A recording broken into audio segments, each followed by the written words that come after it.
Hello, everyone, and welcome to the Sustainable Smart City Joint Workshop between the Urban Innovative Action Projects Airbreak Ferrara and SPIRE Baia Mare. My name is Pietro Verga, and today it will be my pleasure to facilitate this event in my capacity of UAE expert for the Airbreak Ferrara project.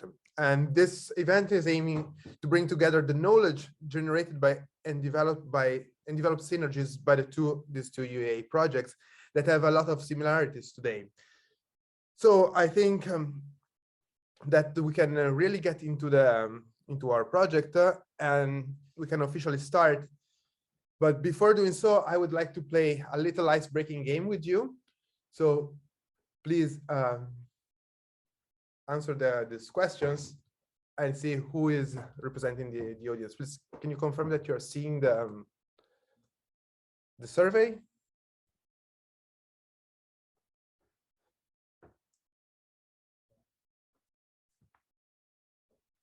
I'm seeing progressing. So the questions are asking where are you coming from, where are you working from, and what is your organization, and if you have been or know either of the two project cities.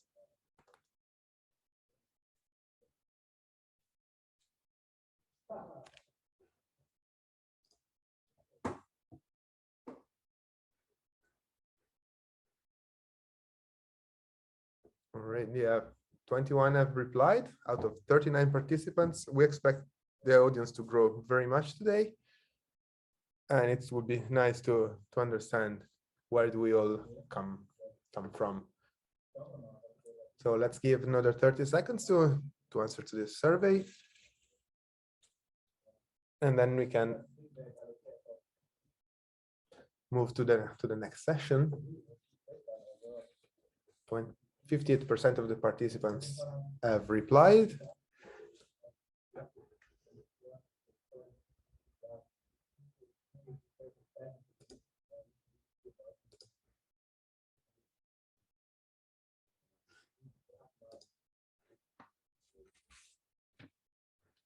So no one is answering anymore. So if everyone has put their answer, we can end the poll and let's see the results. Among those that participated, we have 4 are coming from Ferrara or near Ferrara, 4 are coming from Baia Mare, only 2 from Italy, while 8 are in Romania, 3 are from elsewhere in the EU, and 2 are from somewhere else in the EU, outside of the EU. 9 out of 22 are working from home, 12 are back in the office, and 1 is in a cafe. Now, it's a nice to have. We have 4 delegates from a public administration, 3 from a university or research center. The most of the audience comes from a private company or an SME, 9 out of 18, and 2 are freelance. 9 out of 19 have already been to Baia Mare, while 8 have not been, and 2 have not, but are willing to do so. 5 have been already to Ferrara, 9 have not, and 4 are willing to come to Ferrara. So promising numbers, and I hope after this event, many more are willing to go to either of the 2 cities. So I think that now, without any further to do, it is time to move and officially start the event with an institutional message from the UAE Secretariat. And therefore, it would be my pleasure to give the floor to our first guest of today, Nelida Anco Herrera. Nelida is the responsible for support to project applicants and partners, as well as for project monitoring, especially on issues related to budget and eligibility of costs from a financial and control perspective. Before joining the initiative, Nelida worked for the Interreg Northwest Europe program as financial officer. She holds 2 master degrees, one in management of European affairs, and the second one in executive international management. She is Franco-Peruvian, and she will also have the floor as of now. So Nelida, please, floor is yours. Thank you very much, Pietro. I think you will be helping me with the slides. Thank you.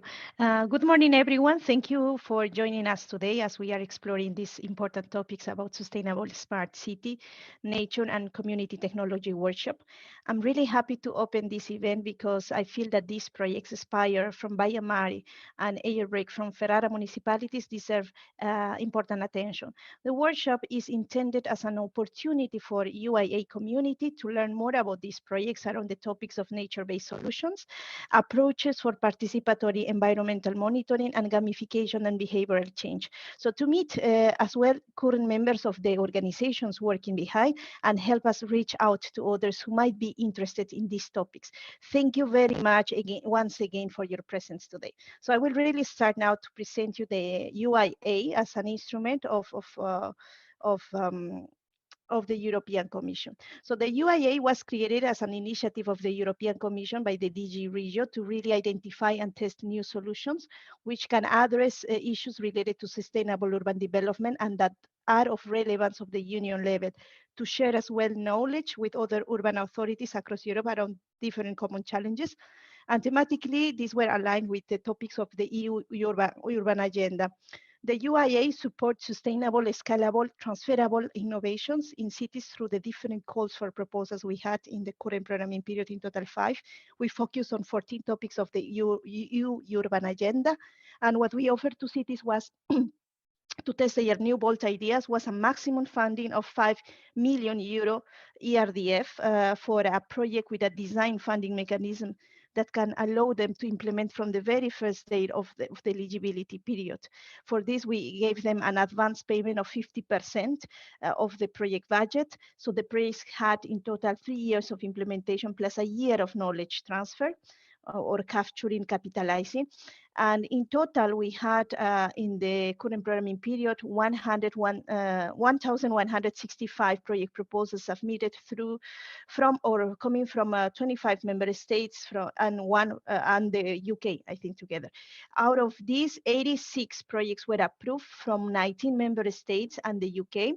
And honestly, these figures show us and show everyone the competitive nature that we had at the UIA with the different calls, as we had an average of 10% of projects being selected versus the number of projects submitted.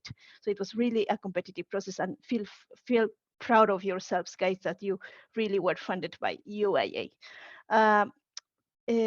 So following the midterm assessment, what is it that the UIA is funding? We highlight the following achievements from our projects so far.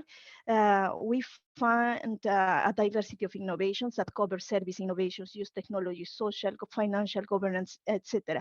Then we have the diversity of outputs planned or achieved in the application forms of the different projects, such as new services, new products, processes, technology platforms, infrastructure, equipment that are around as well, citizens and business partnerships, governance outputs, etc. So most of these core innovations we have at the project level, they have the potential to be sustained and to be scaled up in the same city or region. They have as well a huge potential to be replicated if the solution is proven to be successful. So next slide, please. One of the most common innovations we had with UIA projects was service innovation through new techniques, new ICT technologies, and new uses of these technologies to achieve the project goals when promoting the famous sustainable urban development. So I will just focus on these two topics that we have of our projects today: nature-based solutions, sustainable use of land and nature-based solutions, and air quality. For sustainable use of land nature-based solutions, the UIA projects aimed to demonstrate ways to revolutionize existing practices and reduce cities' carbon footprint. While for air quality, our projects, they aim to test innovative uses of technology to enable, inform, and incentivize more sustainable choices by citizens and users of public services. So at the end, behavior and consumption trends can be changed in the time. So in this slide, you will find different practical examples of some of our projects outputs. Two of them are from completed projects under urban mobility topic, and 2 other ongoing projects under air quality. While I'm using the example of urban mobility, because you have to keep in mind that sustainable use of land and nature-based solutions was only approved under call 4 and call 5, so and air quality call 3 and 5, and therefore we do not have yet final completion of results or outputs or achievements made by the projects yet. So this is why I'm using sort of related examples that can help you to understand what we have achieved so far. Next slide, please, Pietro. Next slide. Yeah, it's fine. No, it's fine. That one, thank you. While this slide focuses more about the type of innovations we have in general, we go from really service innovation, innovative use of technology to inform and influence decision-making centered in citizens' empowerment, the co-participation, the service delivery innovation, financial innovation, and territorial governance innovation. So I have listed you some interesting examples of innovative solutions of UIA projects under each type of innovation we have identified. And I will just mention one example because of time. Under the topic of air quality, for example, we have innovative financing models for delivering nature-based solutions for climate resilience, which is led by the City of Manchester in UK. The project is called Ignition. Next slide, please, Pietro. So in this slide, in the map, you will see the UIA's projects location in the different EU and the 14 topics that we have covered by the initiative. 86 projects from 19 member states and the UK. We have covered really topics from the most social one to the greener, such as those related to energy, mobility, creation of jobs, and in the local economy. So most of our projects are now in the middle of their implementation, while only the 2 first calls are reporting now their first results achieved and the outputs completed. Next slide, please, Pietro. There will be no revolution in the new programming period that we are preparing now. The UIA will be now called EUI, which is European Urban Initiative, and it will keep the same main features of the current initiative, improving them to the next programming period with a strong focus on sustainability, scaling up, and transfer. There will be a closer definition as well of the impacts and of the targeted urban innovations. The EUI will continue to be the opportunity for the cities to innovate and encourage the creation of local partnership where new capacities can be developed, but there may be a new element transfer mechanism embedded where potential transnational partnerships can be created when a solution is proven to be successful for being transferred. Next slide. Then for the new programming period, together with the European Commission, at the moment we are working on framing the European Urban Initiative on the post-cohesion 2020 policy with 2 main objectives and 1 overall ambition, which is to strengthen the integrated and participatory approach to sustainable urban development by linking the EU policies and addressing the fragmentation and diversity of EU support for EU cities under the cohesion policy. The beneficiaries will remain the EU urban areas.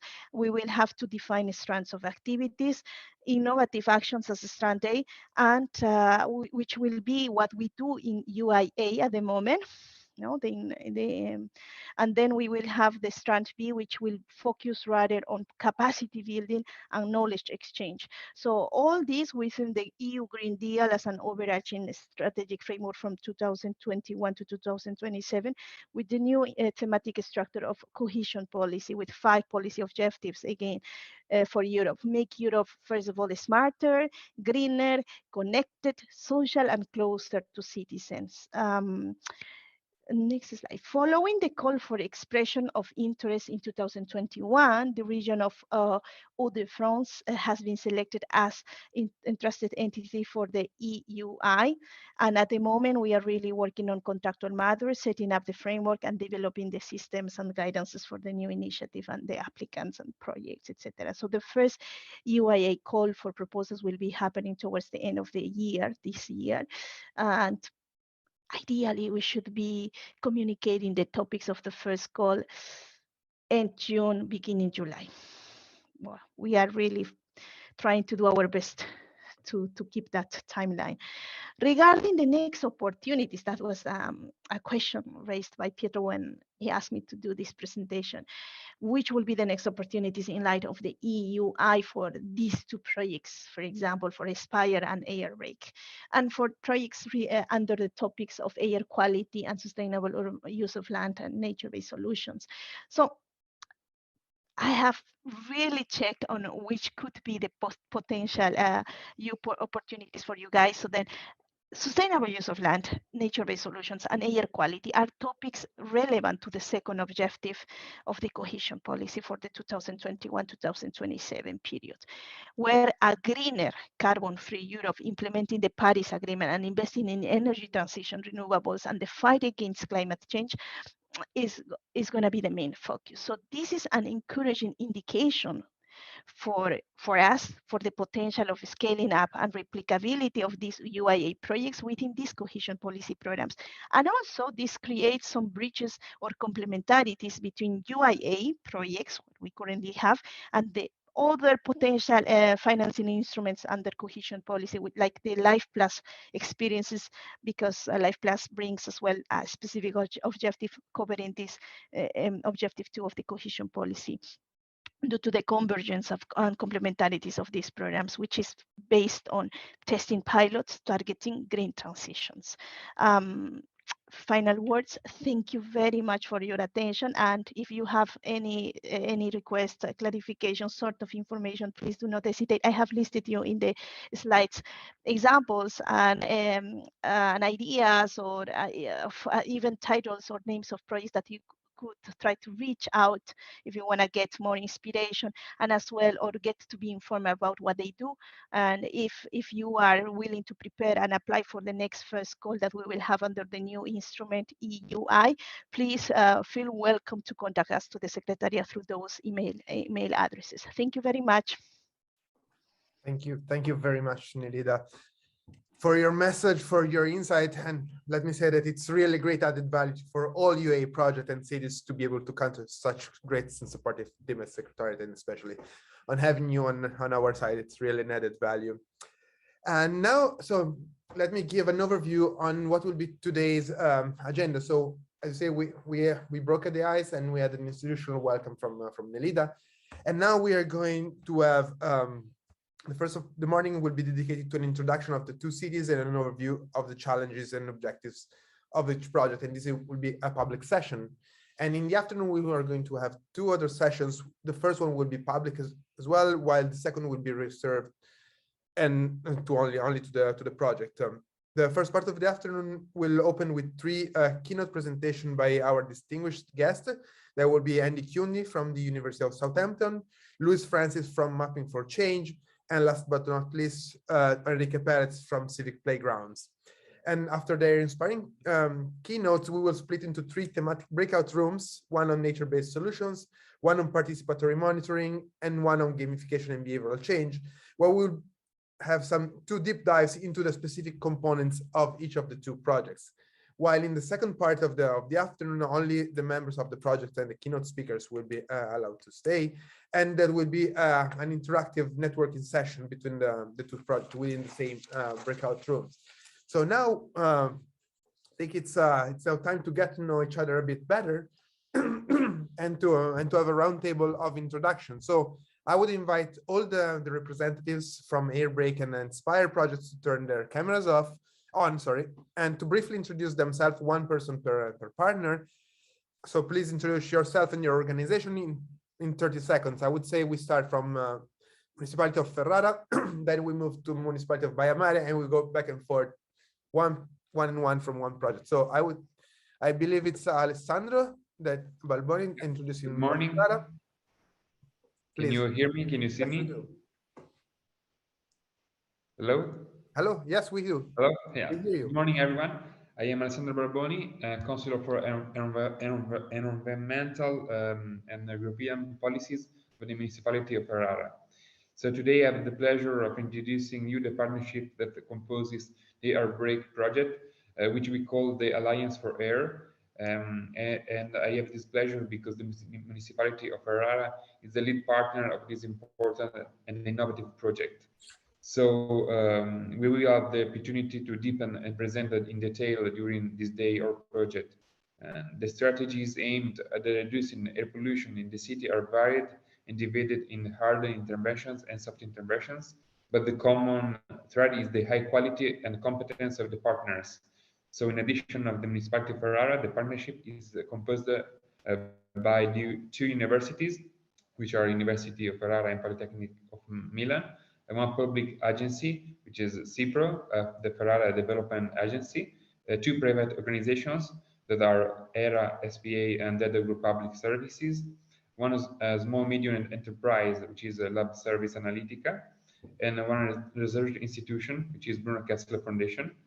So we think that the successful implementation of the Airbrake project will bring Ferrara a major step towards becoming a smart and sustainable city, contributing as other cities in the Emilia-Romagna region to reduce the air pollution in a highly critical area. Thank you. Thank you, Alessandro.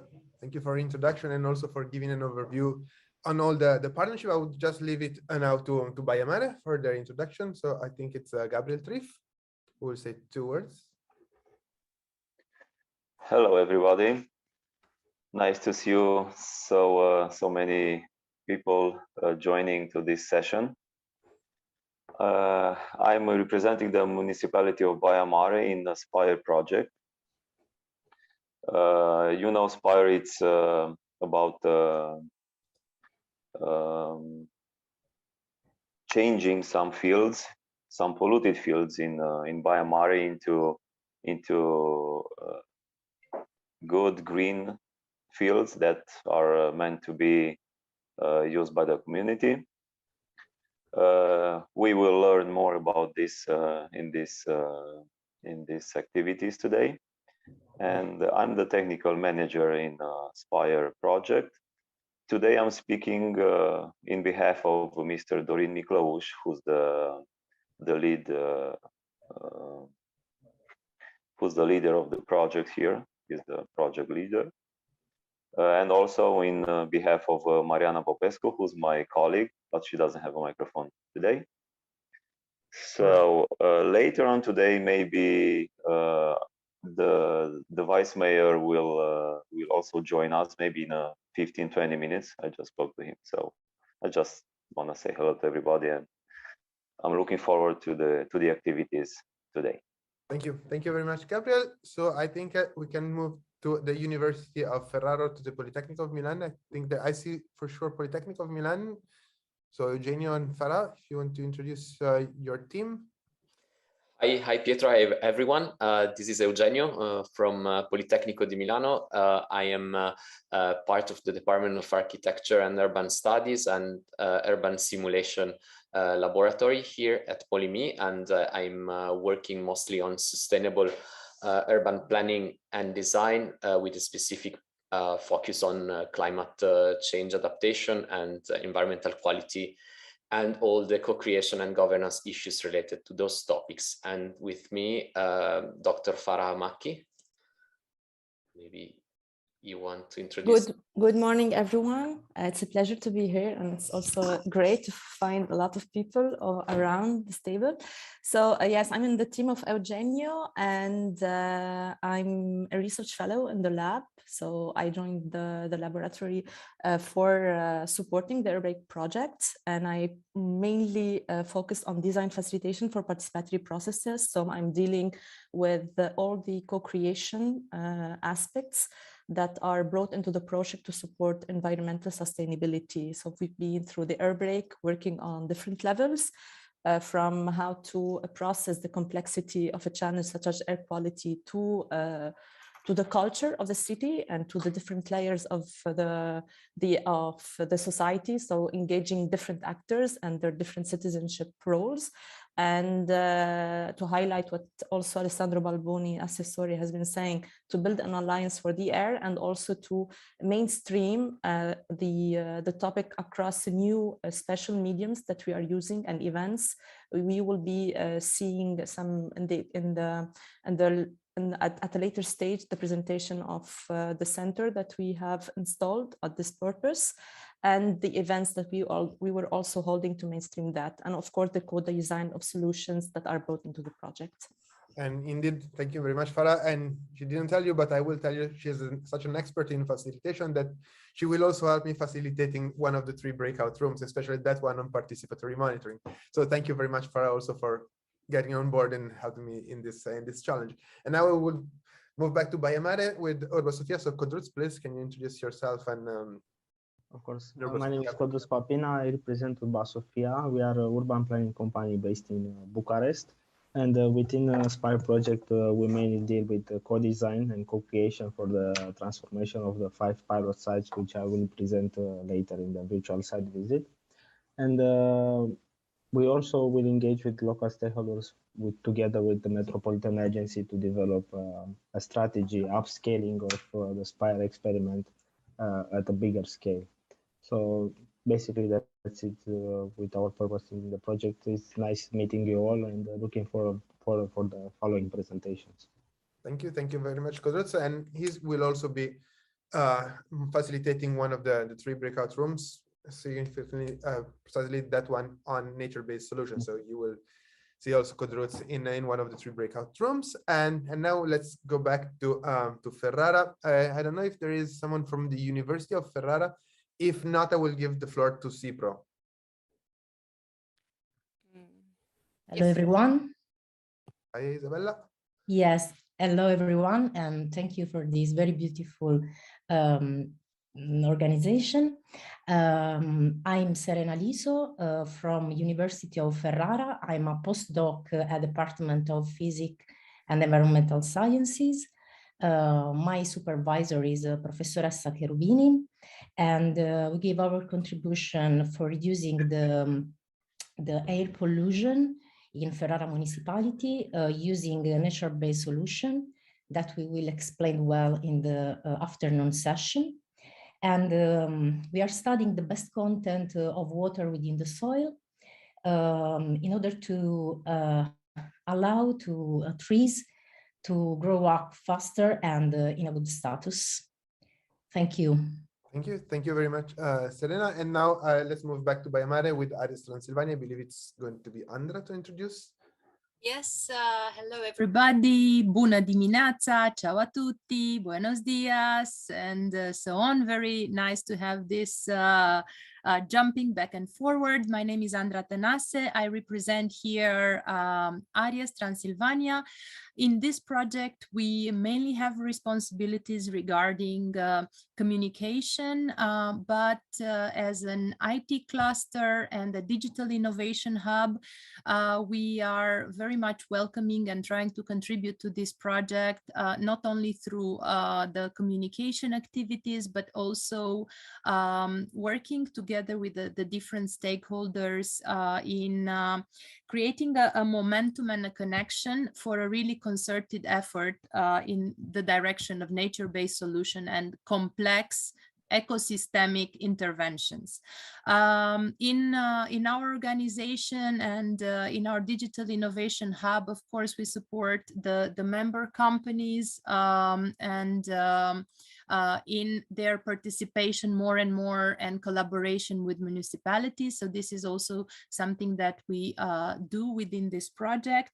And through the expertise from other projects on circular economy, we also try to contribute to business modeling and other ideas around the awareness raising and citizen participation. We will hear more, I think, in the workshop. So very nice to be here and to put together faces next to organization names that we have seen in the past years. Indeed. Thank you very much, Andra. And now we go back again to Ferrara, to ERA, SPIRE, and then the group. Please, floor is yours. I think there is Patrizia. Yeah, I see her. Good morning to everyone. I'm Patrizia Mangifast, and I represent ERA SPA. ERA is a big utility in Italy, and we care about energy, water, and waste collection. I have a role as a project manager, and I care about innovative projects about smart cities. In air break, we will give our contributors in the issue related to the air quality data analysis, in the issue related to the to promote soft mobility, and find the solution to mitigate the air pollution.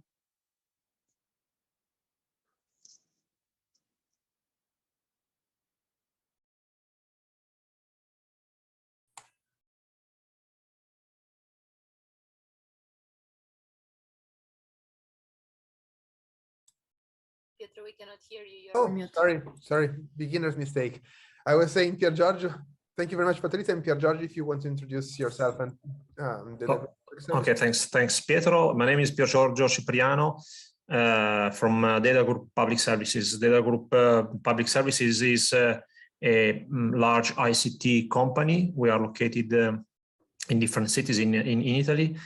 And we focus on software implementation and data collection, integration analysis. In Airbrake, the Data Group is responsible for the coordination of a specific work package dealing with the implementation of an air quality data infrastructure. That means the integration of data about air quality, but not only about air quality, coming from different sources, both from authoritative sources like the regional protection and environmental agencies from not only Emilia-Romagna, but also from other surrounding regions like Veneto and Lombardy, as well as data coming from citizens.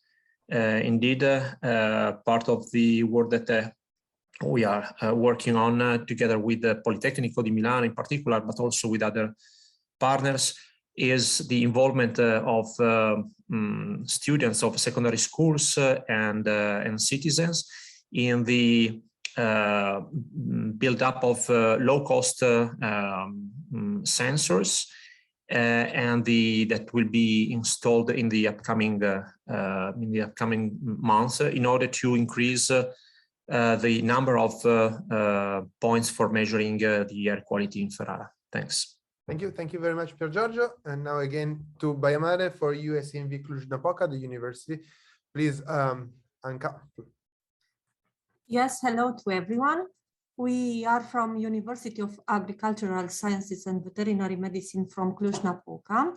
We are a team with different competence, from delivering scientific studies concerning heavy metal pollution, soil plant pollution, sampling soil and plants and analyze it in field and in laboratory. We also have expertise in identify the plant species correctly. And took into the consideration also the wildlife importance and harmless animals that might be associated with that given plant species. And yes, we are, like I said, we are from Faculty of Agriculture and different expertises. Thank you. Thank you very much, Anka. And now back in Ferrara with Lab Service Analytica. I think Alessandro is here. Alessandro, this is me from Lab Service. Just a few words on who we are. We are a SME company with more than 35 years of experience in life chemistry, separation science, and environmental sector. We are involved in the Airbrake project for the implementation of a new smart air quality a new smart air quality monitoring network in this sense. Thanks. Thank you very much, Alessandro. And then in Decosoft from Baia Mare with Sorin Pop. Please, Sorin. Hello, everybody. We are a software developing company which mostly works with public administrations on e-administration and e-governance solutions. For the SPIRE project, we are working on two main directions. One of them is the ILEO, which is a local currency for the city of Baia Mare. And the second is the IGIS, where we are trying to map the evolution of the land sites where phytoremediation processes occur. Thank you very much, Sorin. And now, last but not least, from Ferrara, the Bruno Kessler Foundation, I believe Antonio will introduce them. Yes, hi everyone. My name is Antonio Bucchiarone from Fondazione Bruno Kessler. Today I am representing the Digital Society Center of FBK, and in particular I'm a researcher of the Motivational Digital System Research Unit, where Anna Paola Marconi is the leader of the unit. So in the airbag projects, we bring the experience on how to use gamified solution for behavioral changes. And in particular, we are the responsible of the specification and implementation of the various sustainable mobility campaigns that we have implemented and now are running in Ferrara, with the goal to reach and engage a citizen, to promote in some way their voluntary change towards a more sustainable habits. We have the goal to contribute to the creation of community of active users in this context, and of course to produce measurable outcomes in terms of impact, in terms of engagements and awareness of behavioral change. So we will give details on these 4 campaigns in the afternoon, where I will present the solution and what we are doing in their back projects. Thanks a lot. Thank you very much, Antonio. And now back for 2 more partners in Baia Mare. First, the Green Energy Association, and then the Baia Mare Metropolitan Area. So Green Energy Association, Gea, please, if you want to say 2 words to introduce yourself. Hi, so Eniko.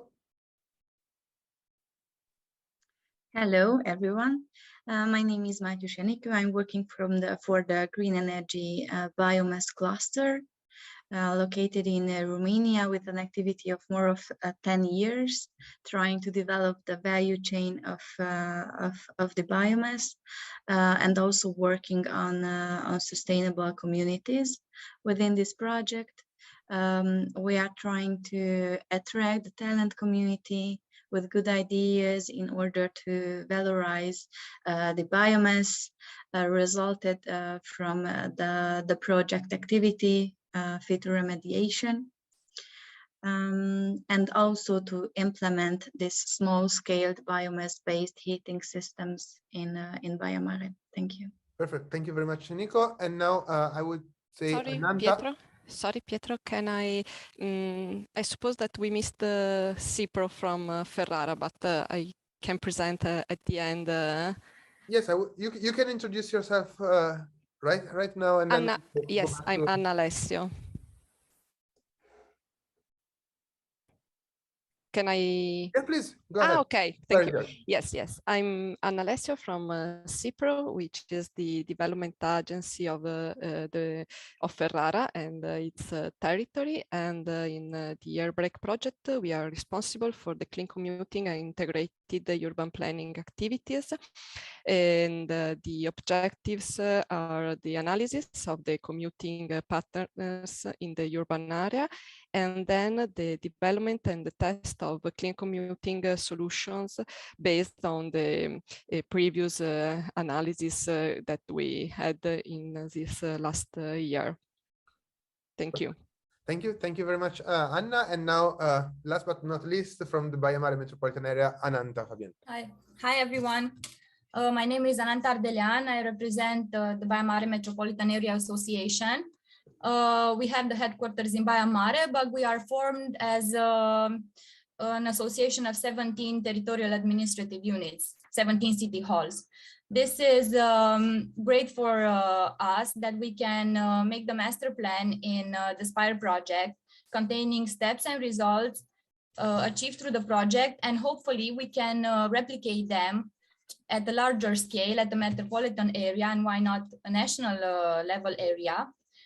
For this, we will hold a number of 3 workshops later in this year. We will invite stakeholders, local stakeholders, national, regional stakeholders, and of course the members of our association, 17 city halls. We will try to identify other sites that are polluted the same as we have them in Baia Mare, with the same type of polluter or other pollution, and try to replicate the results of the project.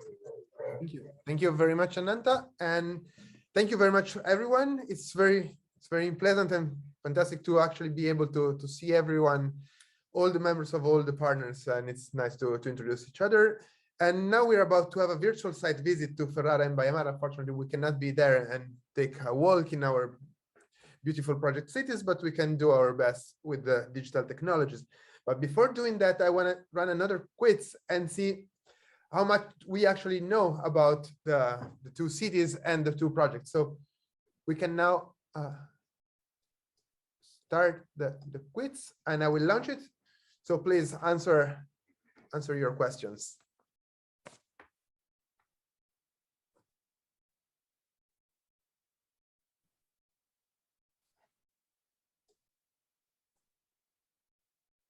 Can you see the survey, the quiz?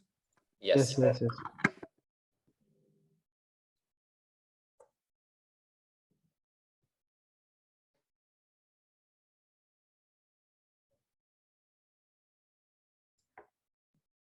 Don't go on Google to check the numbers.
I saw the quiz, Pietro, and I submitted it. So I see that somebody are able to do it and some not.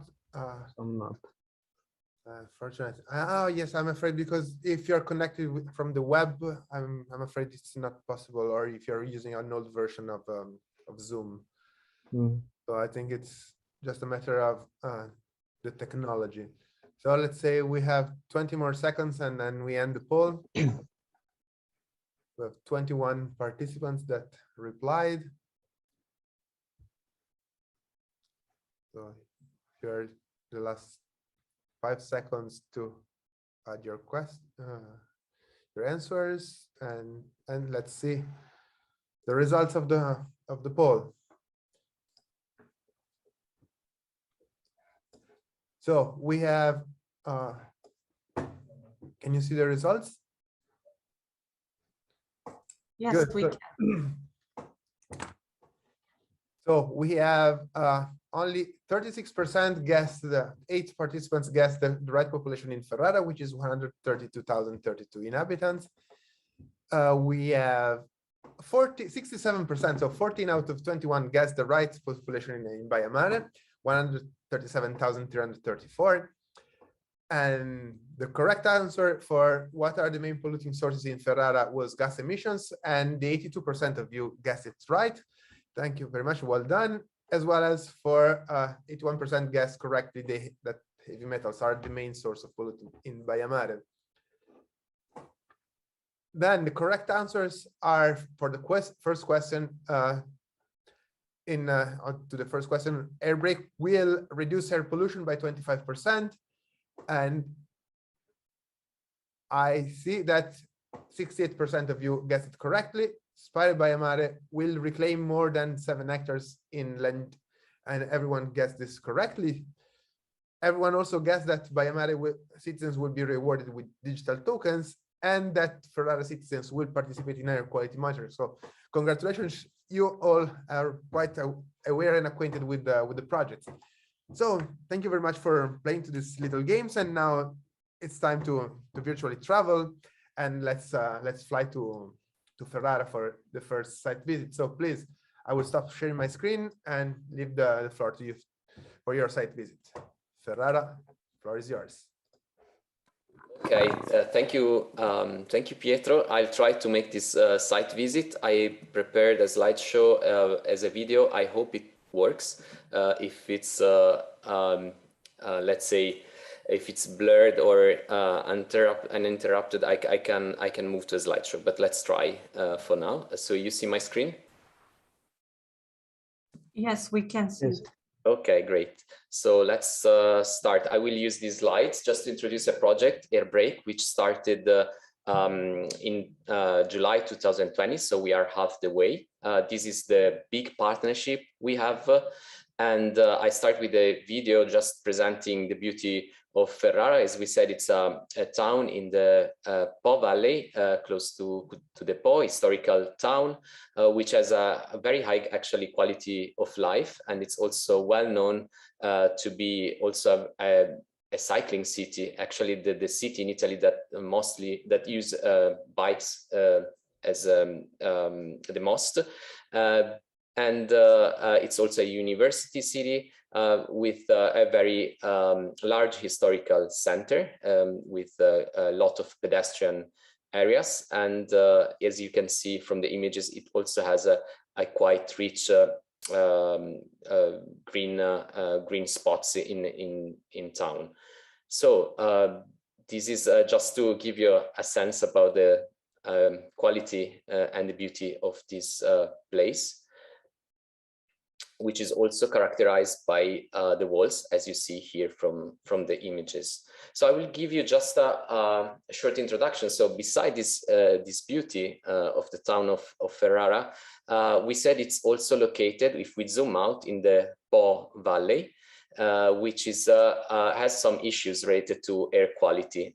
We recorded just from Copernicus exactly 1 year ago. The images refer to the 9th of February of last year, the pollutants PM distribution. And this is generated from the situation we have, the geomorphological situation given by the Alps that basically stop the ventilation in the Po Valley. So the aim of our project is to contribute to improve air quality and reducing in certain specific spots the pollution by 25%.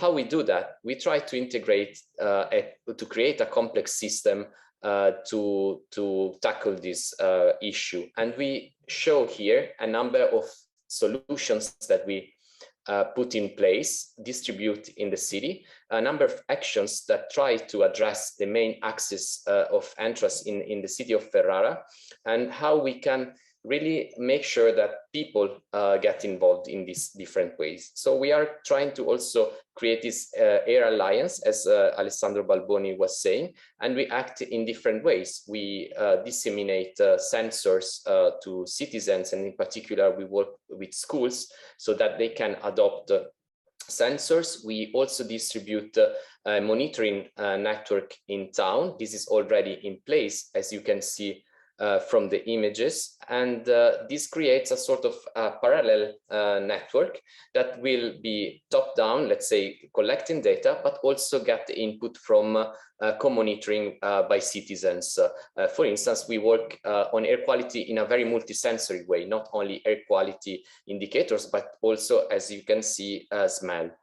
Of course, we have to work a lot on how to communicate and engage citizens, also from the point of view of data communication. So that's we created an activity dedicated to air quality data communication on the web, as you can see from these slides. So how to to engage people in an immediate way, on totems, on the bike lanes, but also on the walls in the city, how to get these messages closer to people.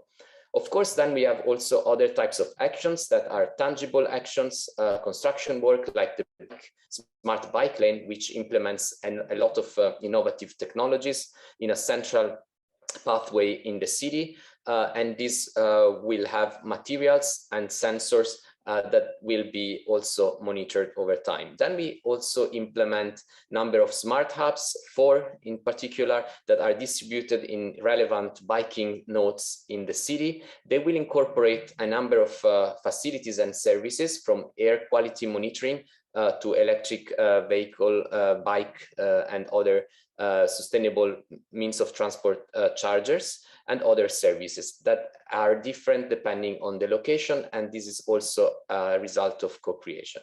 And then, since the topic today is also nature-based solutions, also afforestation projects are relevant. 2,000 new trees will be displaced in town, and this is just a starting. And we will also make use of innovative technologies to improve water saving, and also improve irrigation. Then we have biofix aggregates that will be distributed during waste collection to, let's say, capture heavy particles from the air, and this will be run by the waste utility HERA. And then we also launched a number of sustainable campaigns to raise awareness, behavior change, building community, and have measurable outcomes as well. And these sustainable campaigns target different people, for instance, workers, companies, bike to work, for instance, campaigns. We also have involved schools in other campaigns like Play and Go. And we also try to engage citizens and all the community through gamification and having kind of different approaches. Of course, Kids Go Green, it's another campaign with involving primary and secondary school students, and launching in the fall of 2022 also the high school challenge that will try to create competition among different high school classes. Of course, we are creating a number of rich data sets. We are looking at mobility patterns and how commuters really reach Ferrara, origin and destinations, tourists, different type of users. So we are collecting a lot of infrastructure, but the main challenge and innovation is how to integrate all this system to create a sort of air monitoring community that also will implement advocacy in the future. So we really stress the dimension of citizen engagement. Of course, we had to the big challenge of the pandemic, so we had to work mostly remotely for the first year. So we used a lot of participation techniques. But as you can see from the pictures, also we organized a number of events. So we organized them online, which was like we had to really redirect some of the tasks of the first year and move online.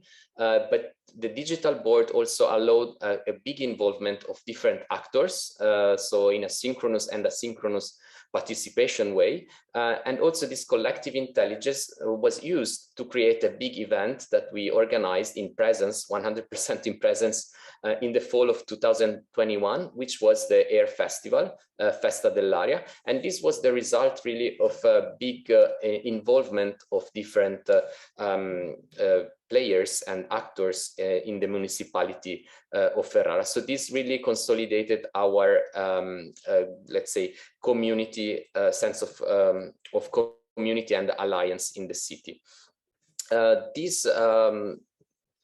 see if the video goes on. Okay, I just want to show you some pictures of like the Air Fest. and because this event enabled us to go back in presence, and together with this Air Fest that we organized in October, that also involved, as I said, different typologies of events, from social nights, events, workshops, seminars, even contests and workshops with students and different targets. And we also finally inaugurated the Air Quality Hub in town, which is a physical place at Laboratorio Aperto, highly visible in the city with an exhibition, but it's also going to be a physical and digital hub, what we call phygital, so that we gonna still try to use it as a gate to a lot of information that we are collecting. We also installed a 3D model of the city which is augmented by data that are collected. The challenge now is also to try to measure the impact of air brake actions to make that visible to all citizens and people that are around our community. So we try now to stress this involvement and citizen engagement in the next co-creation activities for 2022. And if you want to know more, you can see, you can have a look to our website, airbrakeferrara.net, where you have most of the information. So I didn't mention all the works that have been carried out by a multiplicity of partners, but of course, if you want to know more information, I'm available to give you that information. So this was my short site visit. Pietro, we cannot hear you. Thank you, Eugenio. Thank you very much. This was a nice and comprehensive overview of the air brake project and of Ferrara. So we're really glad that you did this very nice video. And now it is time to move virtually, to fly very fast to Romania and to Baia Mare. And I will leave the floor to Codruț Papimena to introduce the city of Baia Mare. So Codruț, please, the floor. Yes, thank you. Thank you. I will, can you see my screen? Yes. Okay, so I will be really brief about the pilot size location in Baia Mare. But first of all, where is Baia Mare? Baia Mare is located in the northwestern part of Romania. For a long time, Baia Mare was considered the mining capital of the country. So the past industrial mining and metallurgical activity was an important thing for the identity of the city and of the region. Baia Mare is also the urban center of the metropolitan area with the same name, composed of 18 settlements, many of which struggle with the same environmental, ecological, and post-industrial rehabilitation that Baia Mare is facing. So we can say that the experiment we are trying to conduct in Baia Mare can benefit the entire metropolitan region and maybe some other parts in Mare County or besides the borders of the country. So we have here a general landscape of the city. It's a beautiful city with a really nice historical center. It's located at the footpath of the mountains of the hills, actually. So the phenomenon that my previous speaker was telling about the Alps and the wind currents, it's also happening here, but at a small scale. So the wind and the pollution generated in the past industrial activity could not pass this barrier of hills and just settled around Baia Mare city. So the pollution got sucked into the soil and vegetation. Yeah, it's a really nice city if you have ever have the chance to visit. But within this beautiful city, some former elements and landscape of the former industrial activity can also, it's always present. For example, this Cuprum Tower is the tallest tower in Eastern Europe of its type. It can be observed from anywhere around the city. And this type of landscape of heavily contaminated land is something that is present not only in Baia Mare area, but also in Maramureș County. So it's a situation that solutions has to be found, sustainable, economic, physical, and environmental solutions. Going back to Baia Mare city, we have 5 pilot sites located in the peripheral part of the city, in strong connection with the blue-green corridor. So we have Firiza River, we have Sasa River, and Craica River, which is a small creek in the southern part. The first site is Romplumb. Together, all the sites have a total of 7 hectares. So Romplumb is 1 hectare and 25,000 meters land located near a former industrial site. It's in the northern part. It's at the border where you outside of the city almost. It's not very transited, but has some qualities, especially for phytoremediation biomass production. And I'll show you a short video. The site starts here where the cars are and goes where the houses start.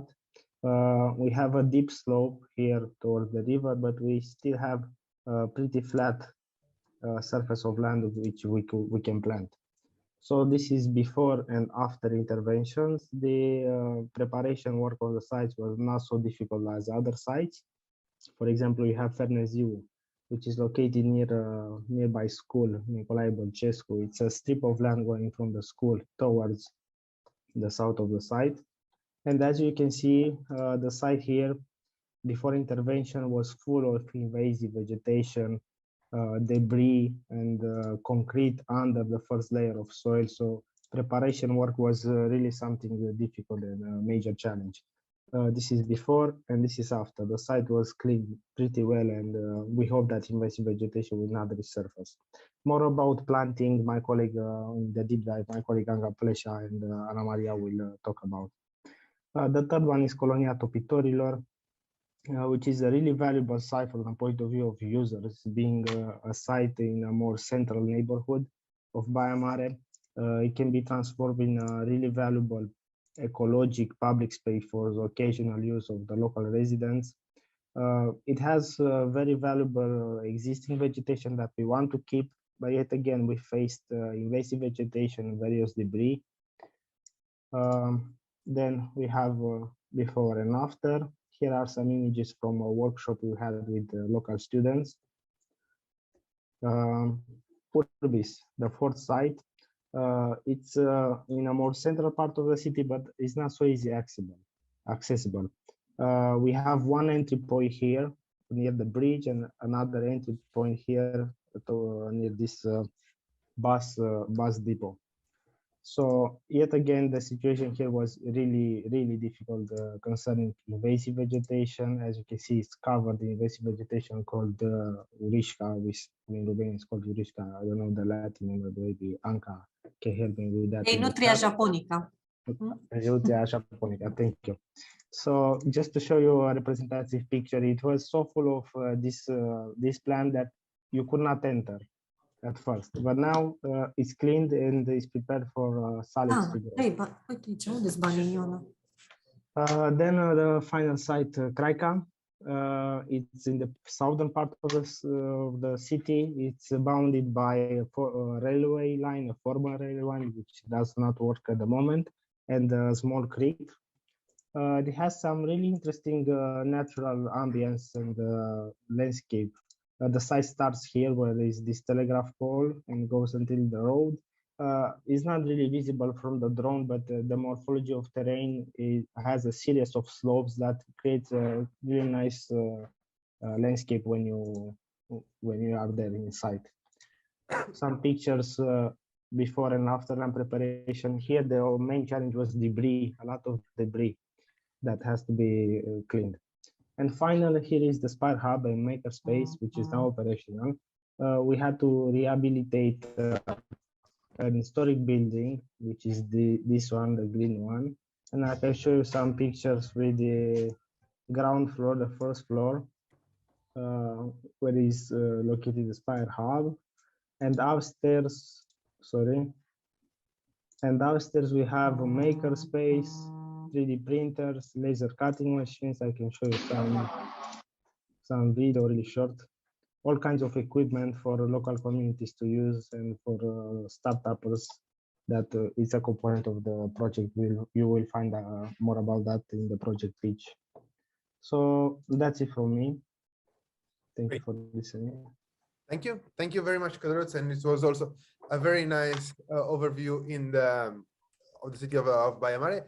And I see that the vice mayor of Baia Mare just joined, Mr. Papzold. So if you want to say a few welcome words, please, the floor is yours.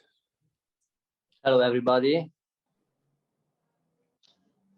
You can hear me? We can see and hear you very well. Okay. I greet you all. I'm very glad to share this moment with all of you. Unfortunately, I have scheduled another meeting, so I will be short with my intervention. As everybody knows, the city of Baia Mare becomes one of the most innovative European cities with the launch of this SPIRE project. We are proud to be one of the pioneers, and because we have the courage to start the decontamination for soils polluted with heavy metals using nature-based solution. As everybody knows, like anything new and innovative, we face challenges and unknowns, but thanks to our teams and of course with the support of our partners, and thank you again for all the supports, we managed to complete this challenge. Also, I want to assure that everyone who is involved in this project that the project have the full support of the local administration. So I think that let's move on and let's make a successful project with SPIRE. Thanks. If you have any question regarding the support of our administration, please. Thank you very much, Mr. Zolt. We're definitely sure of the great support of the municipality of Baia Mare in leading this urban innovative actions project. So thank you very much for being here. Thank you. Great job. We have the possibility to have a quick coffee break, so we can just take a small break and reconvene here at 11:30 or 12:30 for Romanian time with the project pitches. So thank you very much for this first very interesting introductory round, and I will see you in a few minutes. So enjoy your coffee. The recording has stopped. This meeting is being recorded. Well, welcome back, everyone. I kindly ask everyone except Alessandro to mute themselves, of course.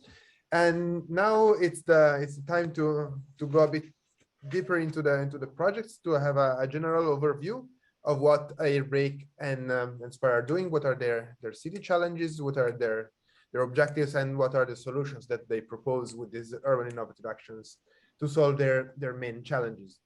So it is my pleasure now to give the floor to Alessandro Balboni, who is the Councillor for Environment in the municipality of Ferrara. So sorry, Alessandro, I shortened a bit your title, but now the floor is yours, and you can give your project pitch for Airbreak. All right, thank you very much, Pietro.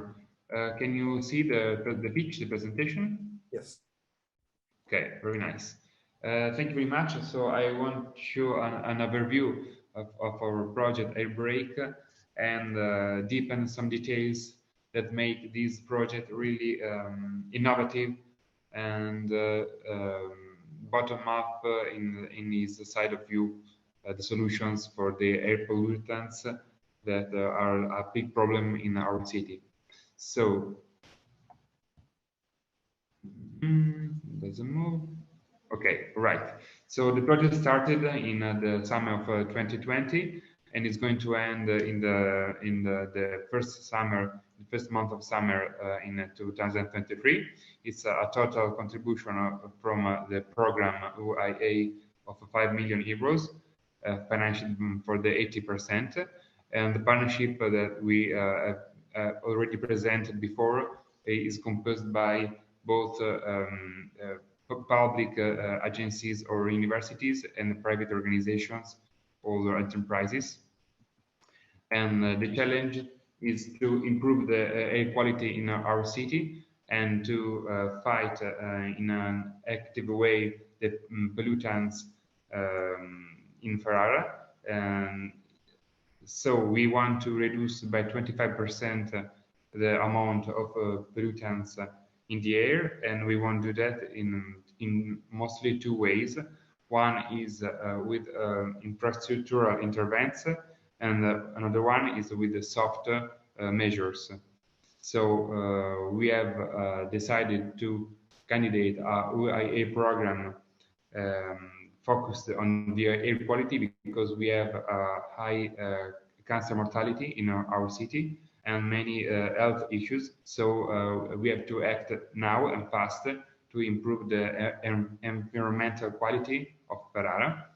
So we have to face some problems and some difficulties in our city that are fragmented urbanization and the lack of adequate mobility infrastructure, the low back lanes per surface ratio, even if Ferrara is the city with the most, the highest number of citizens that use bicycles every day in Italy, and so this is maybe a problem because we still have a high motorization rate in Ferrara. So this is also a nonsense. This is a render of what we want to obtain, and is the improvement of many spots in the town, and we call those healthy community spots. And so you can see that here we have an idea to transform those complicated places in our town in more friendly for the citizens and tourists places that have a better climate and environmental situation. So we plan to make an enzymatic treatment on the streets that can capture and keep on the floor many kind of pollutants. Install smart shelters to improve and make more interesting for people to use smart mobility solutions. And at the same time, we are going to plant trees that have a good capacity of absorbing pollutants and air pollutants.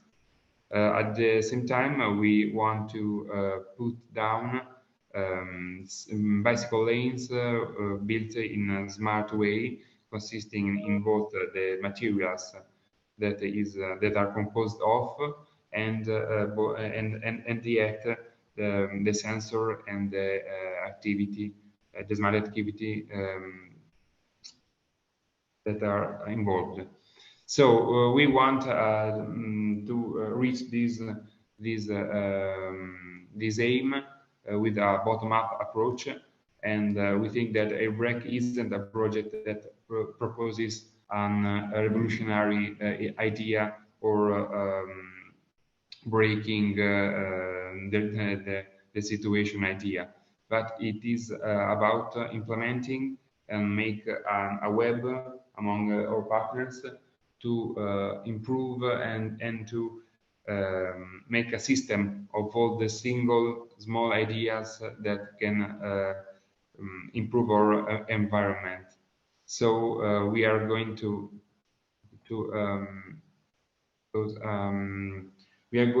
provide better depth knowledge about the air pollution distribution in Ferrara, developing a sensor network and a new data infrastructure for rapid data access.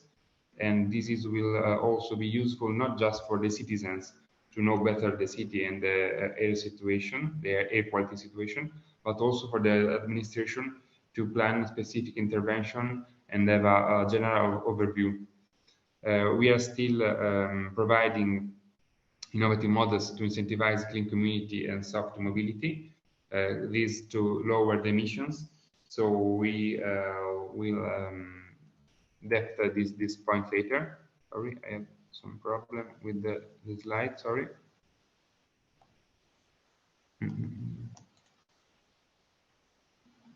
Okay. And yet engaging citizens and stakeholders in a co-creation approach. It is already been quoted Ferraria, the event that let us meet and talk with the stakeholders, the local stakeholders, and it's been a success with more than 300 people called and engaged in a COVID situation. So we have been really proud of this. And so those are some numbers.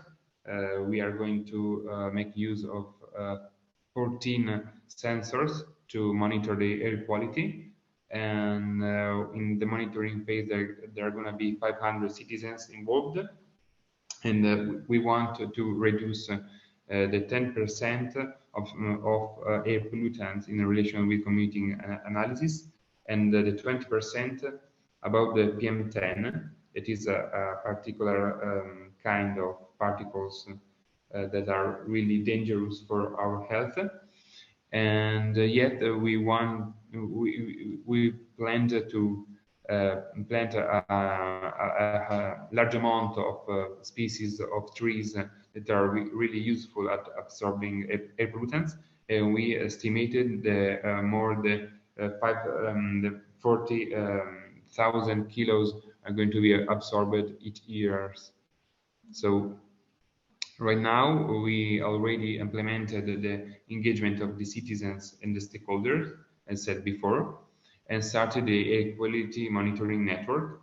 And we are planting nowadays the 2,000 feet of absorbing plants, and we are projecting and going to realize in a few months the smart cycle lane and the smart apps.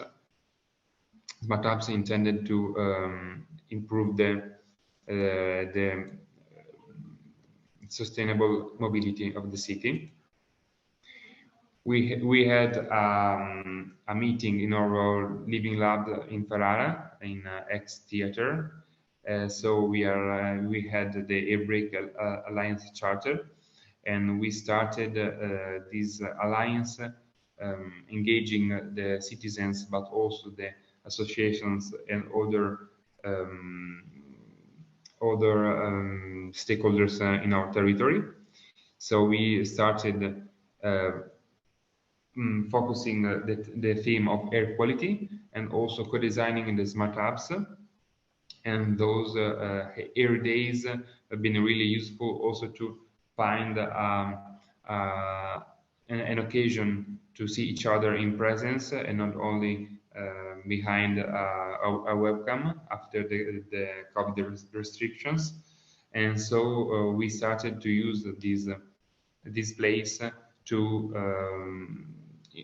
start programming and growing bottom-up decisions with our stakeholders. And those are some photos of the Airfest that you can see here young students of the high schools helping us building the sensors. So a first-person approach. And yet on the other photo, you can see the planning of the activities that we are going to implement in our city, Ferrara. And yet you can see the monitoring network, the IoT network of sensors. So it's quite complicated. You can see we have the sensors on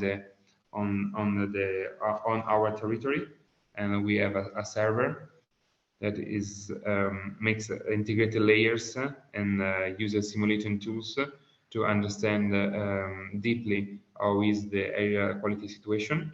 And so we have a system to show in the proper way those results, and so we can share those results on city dashboards and the smartphone of citizens, and also on the municipal website. So so you can see here an example about the air data quality. We have enough sensor to give a hour by hour photograph of the air quality, and so this is really accurate and probably one of the most focused and efficient way of air quality monitoring in Italy and maybe in Europe.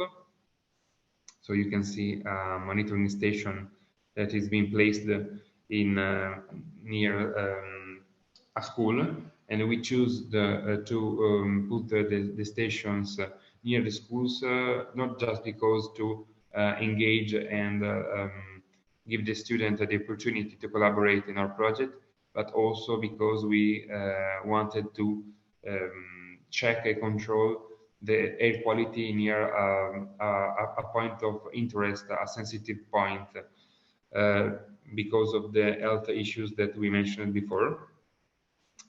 Here you can find the area where we are going to plant the phyto-absorbing plants. We choose to plant the species that are from our territory and that are not from other countries or from other places in the world. And we choose that because we take care also of the ecological point of view of the project. So it's not just in a utilitaristic way to use our trees, but we want to take care also of the local nature and not impact on it, importing places that plants that are not Italian or from a territory. So we choose some places in the city that are characterized by a high level of pollutants in the air. So in the north part, it's an industrial site. Yet on the east and the south part, it's are really concentrated areas with a lot of inhabitants, and yet a lot of streets and cars moving from Ferrara to the city of Bologna. And so we want to try to attenuate these problems by planting those trees. Other investments you can see here. Those are the smart cycle lanes in our city to connect the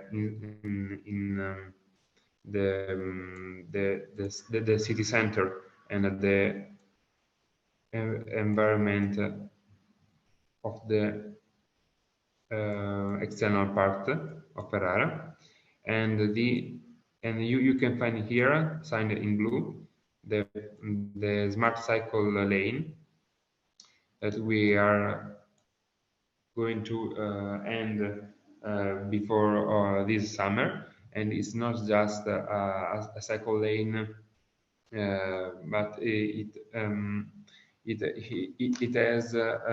is built with specific materials and recycled components.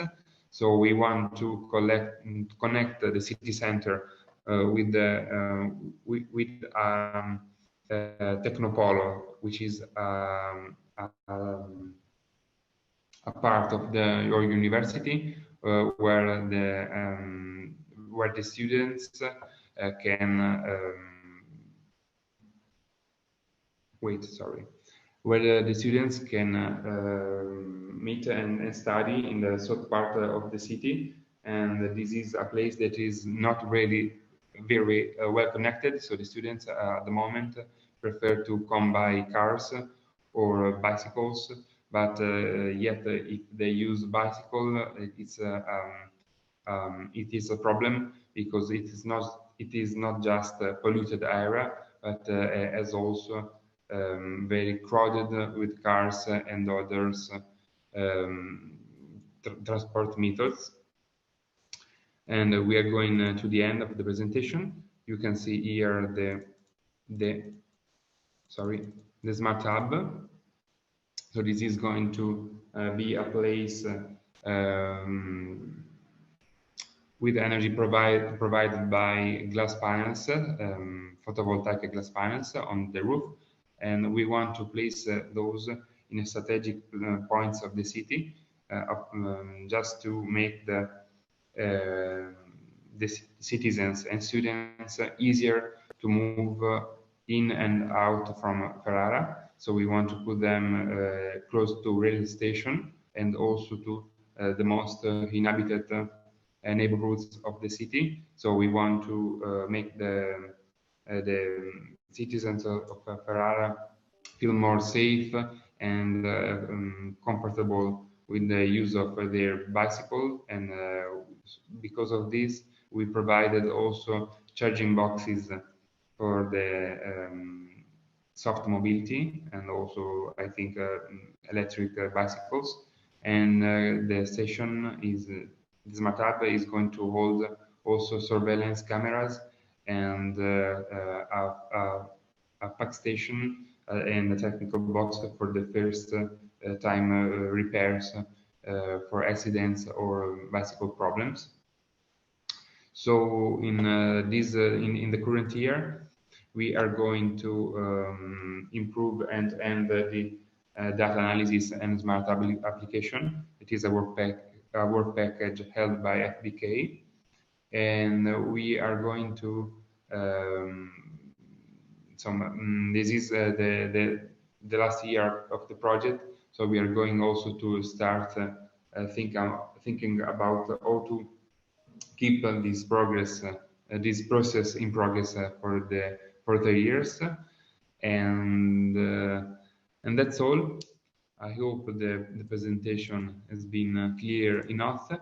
If you have any question on, or you want to go in depth for any aspect of the project, we are at your disposition. So here is my email, and for any question, I'm here. So thank you very much. Thank you very much, Alessandro. It was indeed super clear, and thanks for stopping the sharing. It was really super clear and provided a very good overview on all the objectives and challenges for Airbrake Ferrara. Thank you very much for this. And now we move back to Baia Mare for an overview on SPIRE, which will be delivered by Andra Tonale. So Andra, please, the floor is yours.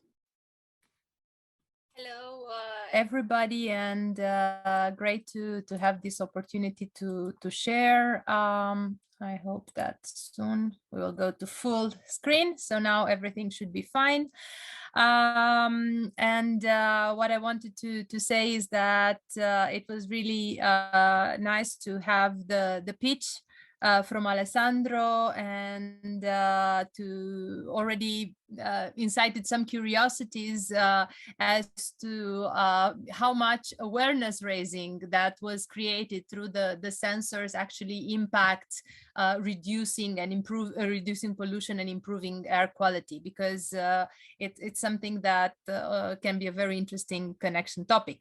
But back to the pitch. The pitch is not a comprehensive presentation of what we are doing. There will be more in-depth workshops together with many of the colleagues and partners in the project that you can see here the logos of the organizations, but also more importantly, you will be able to hear the different perspectives on this project.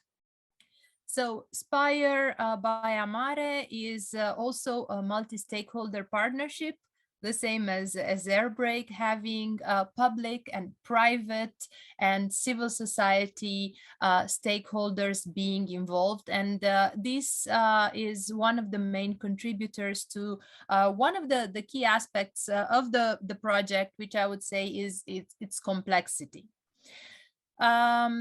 SPIRE comes from Smart Post-Industrial Regenerative Ecosystem, already many big words, and this is also the task at hand.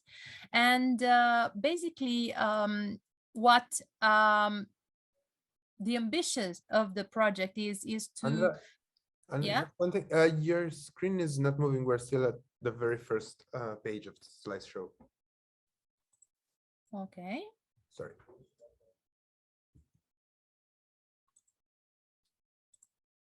So now? We see the second slide still. Okay. Second slide, right? Not full screen, but we can see it. Okay. It is strange, but yeah. So you don't see full screen. Okay. No, I can back you up if you would need.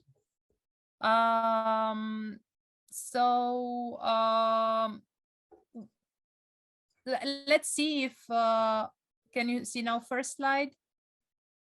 No. No. Okay.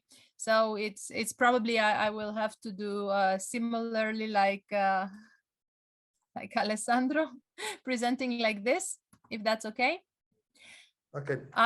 So basically what I wanted to say here is that that the project aims to take us from what we see on the left and what were also some of the images presented by Kodruts earlier to what you see on the right here. Basically a dare that is taken up by Baia Mare municipality to start decontamination procedures for heavy metal polluted soils using nature-based solutions.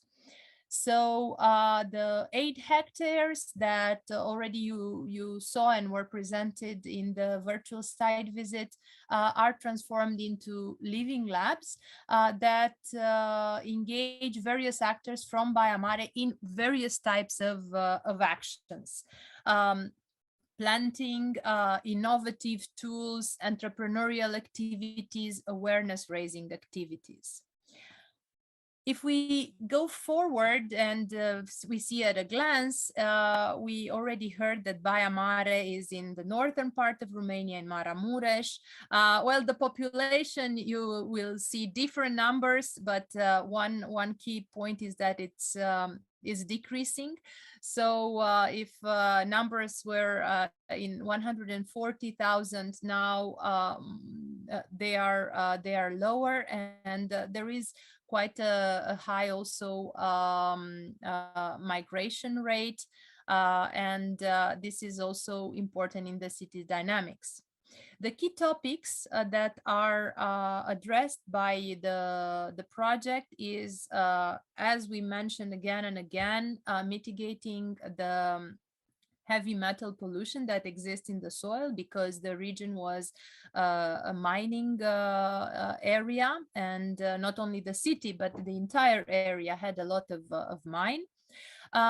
We are working towards having the innovative tools for testing and phytoremediation, and here the challenge is to already start and see in the timeline of the project things that will happen probably in the many years ahead. Co-designing process of transforming pilot sites, because it's not only about extracting the contaminated chemicals from the soil, but it is actually also about regaining and reintegrating in the community life these pilot sites. And this means that pollution is not the only issue, but also accessibility and public space use is also a challenge. The technology focus comes in through digital tools for monitoring the sites, for recording the progress, and also for rewarding good environmental behavior. Very important for us here in this presentation is upscaling potential. That means how we can translate this experience, which is unique. And Nelida was saying that we should be proud that is one of the selected cities, and we are proud. Upscaling it to other areas, to other cities, not only in Romania, but also in other parts of the world. And this is why it's very important and interesting for us to hear all the conversations that will be generated today. The challenges and the action lines basically are this, and phytoremediation, participatory planning, and the entrepreneurship programs, so engaging businesses and local businesses in the green behavior, and also using some of the very intriguing tools like ILEO, and you'll hear more about ILEO in the city ecosystem, are some of the action lines that are happening. And to the right, you see some of the pictures of this puzzle. And basically, indeed, this project is a puzzle that brings together technology solutions, scientific analysis, citizen engagement, and business and entrepreneurship program in a coherent program. If these are the lines and the activities that are included in the project, we wanted also to share with you that very important for SPIRE is the working objectives, the internal objectives of the partnership. And this will contribute to its sustainability. So if we started by raising awareness, creating these ecosystems, and positioning the Baia Mare and Baia Mare municipality together with the partners as engines of work and engagement in these topics. The other objectives are to create the leadership and the sustained leadership for the project throughout the project, but also after, and to transfer the results and dissemination. And these objectives are as important as the thematic objectives, because if you want, they create the mechanisms through which the project logic works. In one wonderful picture, this is these are the stages of the SPIRE implementation, and we can see that the first stage is basically creating the benchmarking, creating the baselines, designing and starting up the tools, digital tools, the space, the SPIRE hub, the networks at the local level. And then we move to stage 2, where these are already becoming functional and start to create results and to activate the green behavior of the community. And the desire in stage 3 and further is to have everything integrated in a metropolitan master plan, and also to transfer this systemic plan to other regions. In a few numbers, 7 hectares of pilot sites are included. We aim to have 250 youth beneficiaries who are participating in the different workshops. We want to have over 3,000 citizens involved to activate and follow at least three bio-based startups, to have 10 citizen-led eco-initiatives, and the budget is, you can see there, 2,600,000, a bit over that, euros. Now, a few pictures that take you a bit more concrete into what is actually happening. And you have seen these are the sites, and the sites are located in the industrial part of Baia Mare, as it was mentioned, but also come towards the center of the city. And this IGIS platform is the technical tool that is used for education, gamification, and measuring of the project indicators. You will be hearing more from Sorin on the technical parts of IGIS, because they are experts in combining all these tools and using artificial intelligence to follow the various changes that we want to see in the project. Another aspect, so this is the platform, another aspect that you can see here is basically the transformation of the sites that you saw earlier, the transformation process that the sites are going through. So if we had those sites at the beginning and you saw from Codruț the before picture, then the first image up there, you can see an actual result of one of the participatory workshops where in collaboration with the citizens and with the youth, the sites were designed and transformed. So we gathered ideas on how they, what aspects they can be improved of, and then together with the specialists, with urban planners, with the scientists that recommended the plans, these were transformed into plans for the different sites. And you can see to the right and down what we actually are aiming to achieve in the different locations.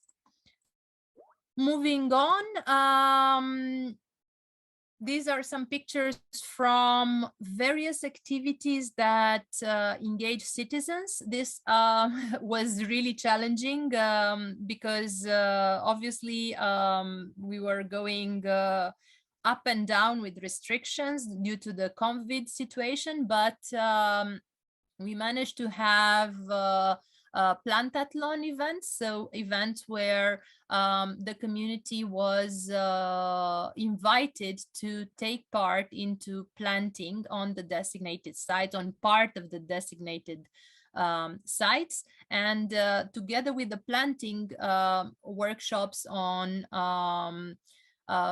educational workshops on the value and the mechanisms of phytoremediation were delivered by our colleagues from the University of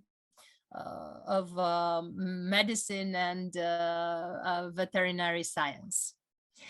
So these workshops we hope to continue, and we also aim at having not only planting events but also harvesting events.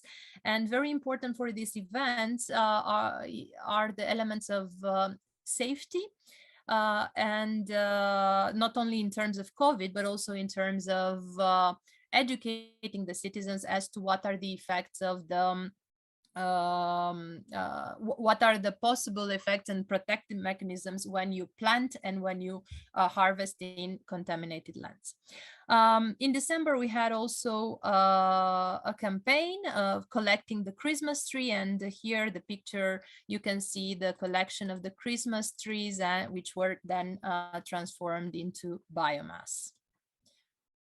Another important action line is the SPIRE hub and the makerspace. Basically, this happens in a central location in Baia Mare, which is owned by the municipality and is transformed into a space in which citizens, businesses can come and have various activities, workshops, trainings, but also it's a maker space that has been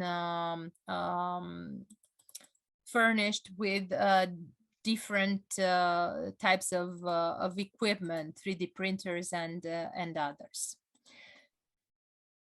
Very few more items, but very important, and something that excites very much, especially the local community. And Sorin will tell you more about it, is the immaterial local environmental utility, ILEU, and this is a local digital token system which rewards civic environmental behavior. So there is an app you can download, citizens can download, and then based on how they walk or use green transport from their home to their workplace, they gain these ILEs, which can be used in a variety of ways. I will not tell you more now because for sure Sorin explains better than me.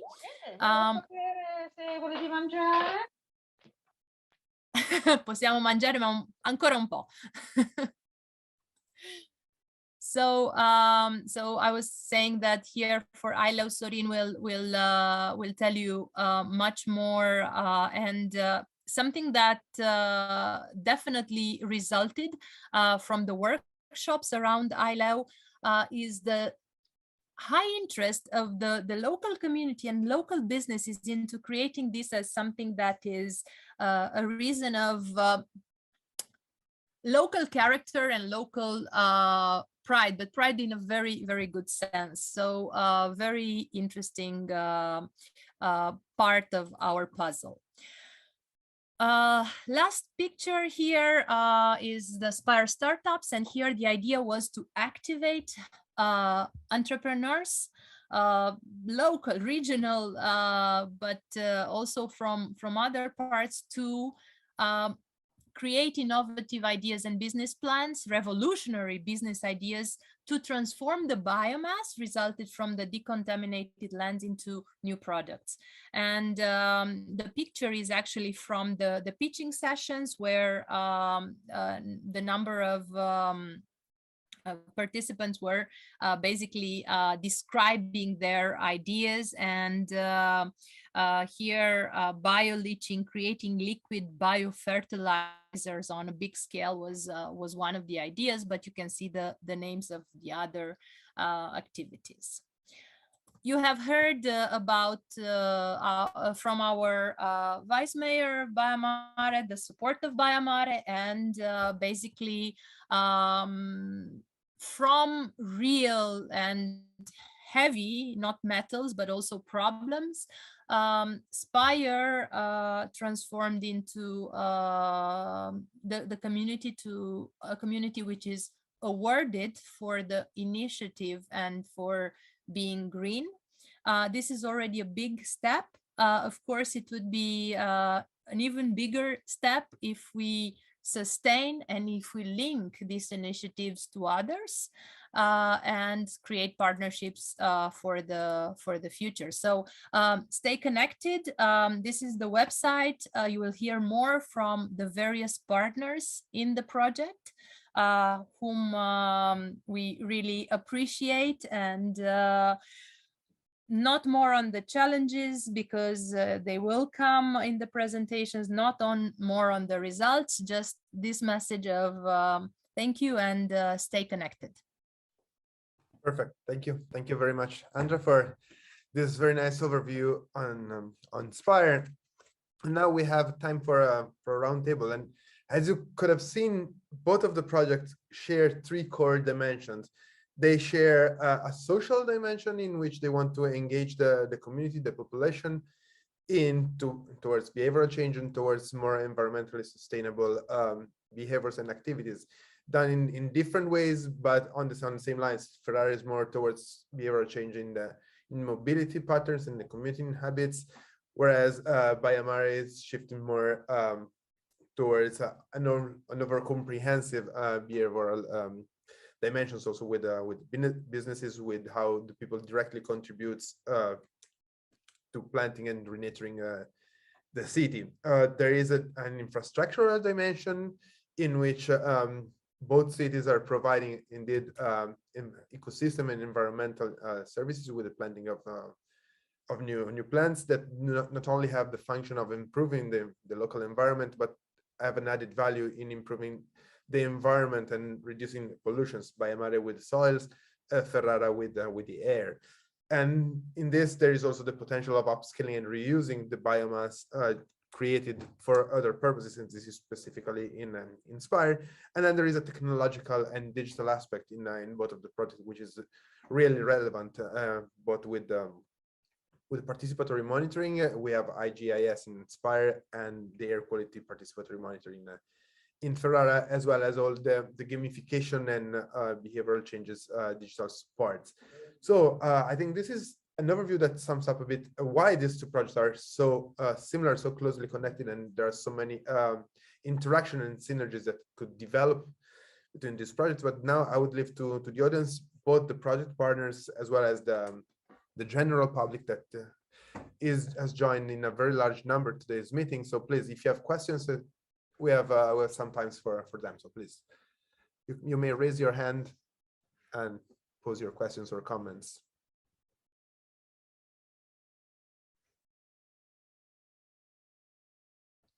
Maybe from the academic partners.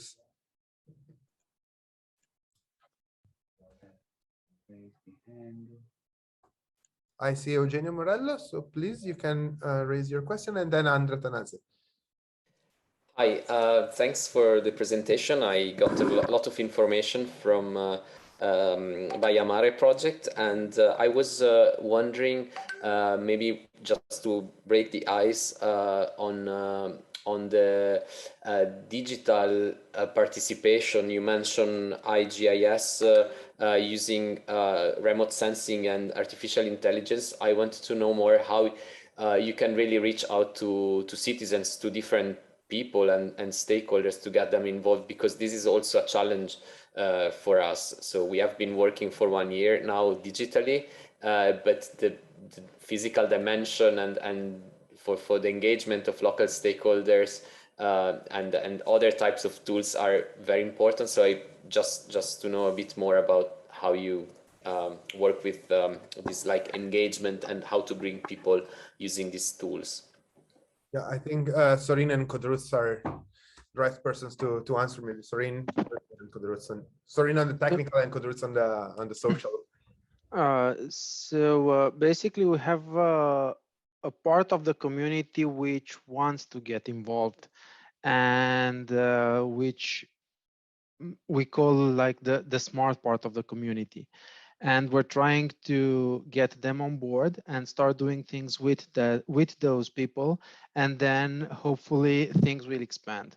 We've had quite a share of COVID lockdowns or strict measures which tempered with our efforts, but we managed to get a few physical meetings where we describe to the people the ILO, which is the main tool for getting them on board, because it brings them some rewards. And for the GIS part, which you mentioned, that's for a later stage.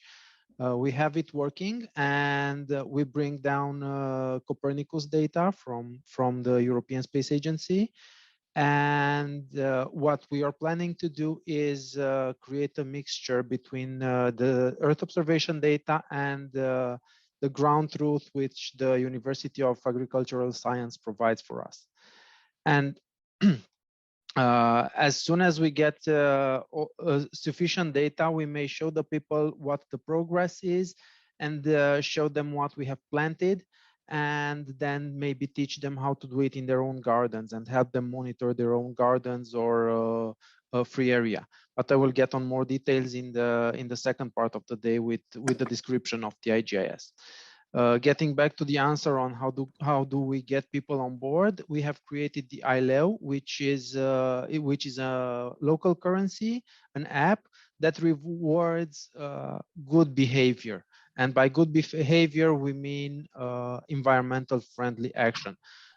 It can be walking instead of driving, or going on a bicycle, or participating in the SPIRE Hub events or the project events, or and we're also planning a few actions for the citizens, which my colleague Ciprian will tell you about also in the second part of the day in the ILEO session. Yeah, great. Thank you very much, Sorin. And now Kodruz maybe, and I also see that I just want to make a very quick addition to Sorin's answer, which was very comprehensive. If you find yourself is challenging to involve citizens, we implemented a really simple strategy for maximizing the impact. So far, we focused on co-design activities for pilot size transformation, but connecting to that, also raising awareness and good environmental behavior. We went to schools and youth, and through them, we might reach their parents. And in this way, we imagine that we can achieve a better citizen involvement on a larger scale. But so far, in the last year, we just worked mainly with youth and some parts of more involved citizens of local neighborhoods for the pilot site redesigning, phytoremediation planting. But in the future, we will have a series of events that will exceed the part of pilot sites and will focus also on ILEO, biomass upcycling, promoting the planting of SPIRE selective plants into their own backyard and things like this. Yeah, and let me say that the first part of the co-creation and the participatory activities was mostly focused on the redesign and redesigning the new pilot sites, the landscaping and so on and so forth. And of course, the core idea was that of involving those that will be using those spaces for the longest. And therefore, the idea of going with kids and schools, and from them we could also reach the parents and the families, and at large expanding from there. I know that Gabriel wants to add something, and then Andra will also have something to complement on this schools. So Gabi, please. So I'm Gabriel from the municipality of Baia Mare. My question was, because one of the colleagues from Ferrara in the intro said, even though they don't have so many bike lanes, they are the city with the most bike users. So in regarding to this, my question is, what caused, what is the relation between lacking of bike lanes, but you have so many bikers, so many users of bicycle? So if you can give us a hint, if you can help us here with an idea of encouraging more people to use the bike, even if we don't have so many bike lanes now.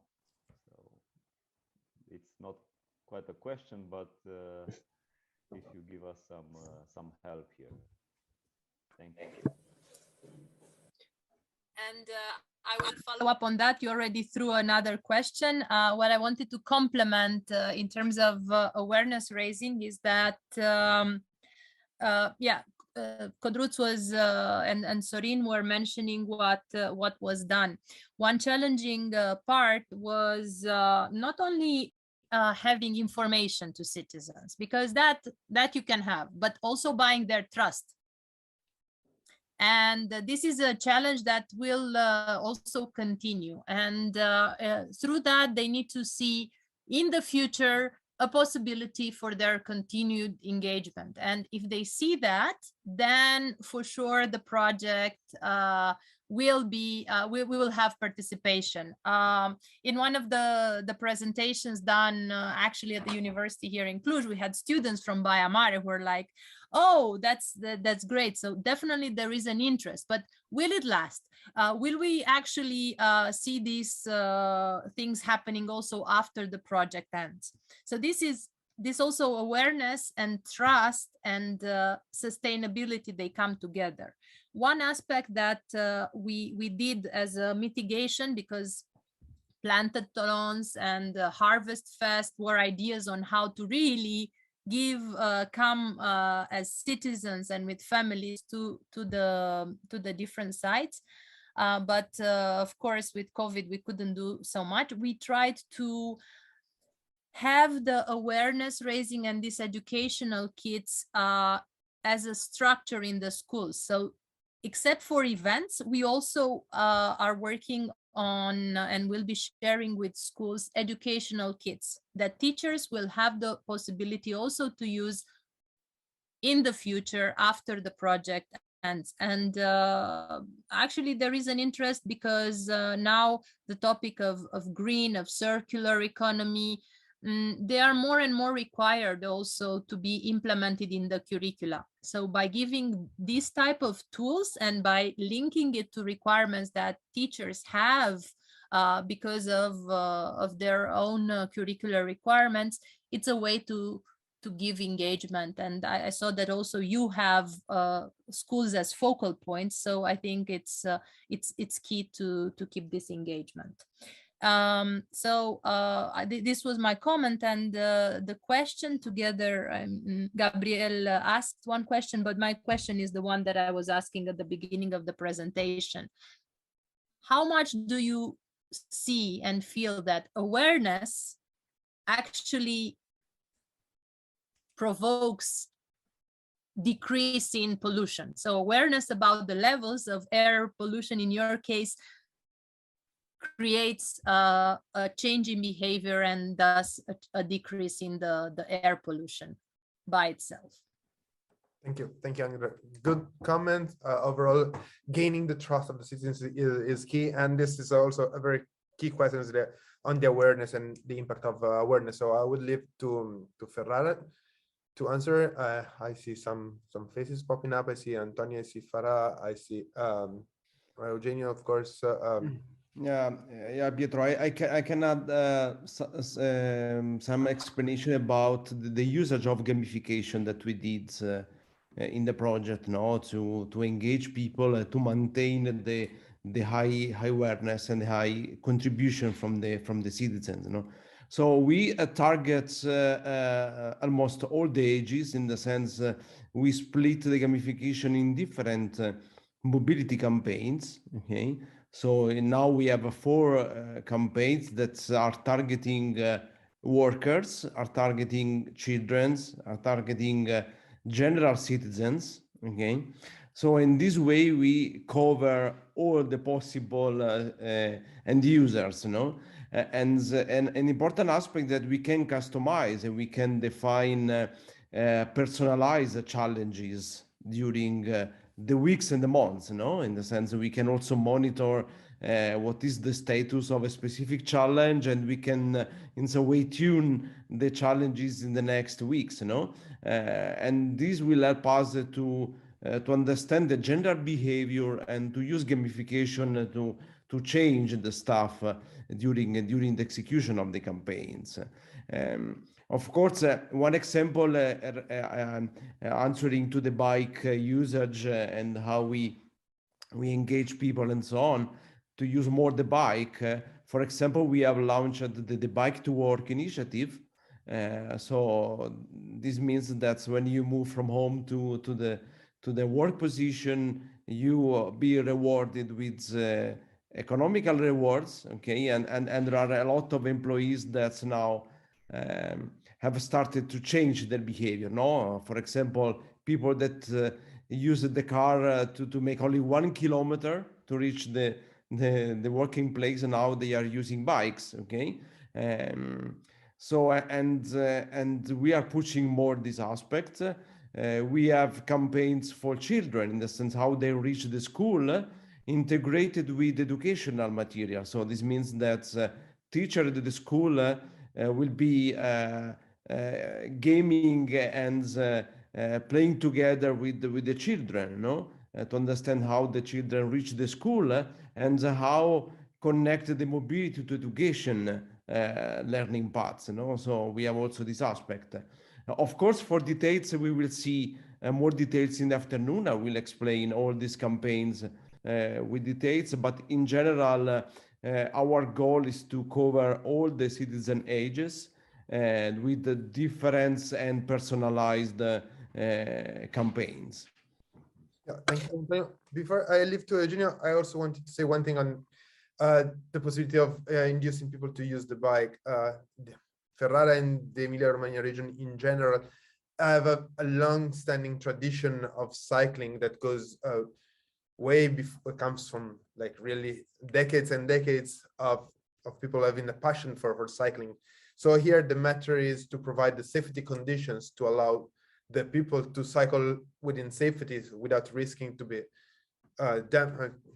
injured while riding on the car. Whereas in Baia Mare, there is also the challenge of putting people on the bicycle, because it's not a vehicle that is traditionally widespread. So of course there is this difference. Like in Ferrara, most of the people would cycle anyways, and you can increase these numbers if you provide safety, increase safety, and if you provide further incentives.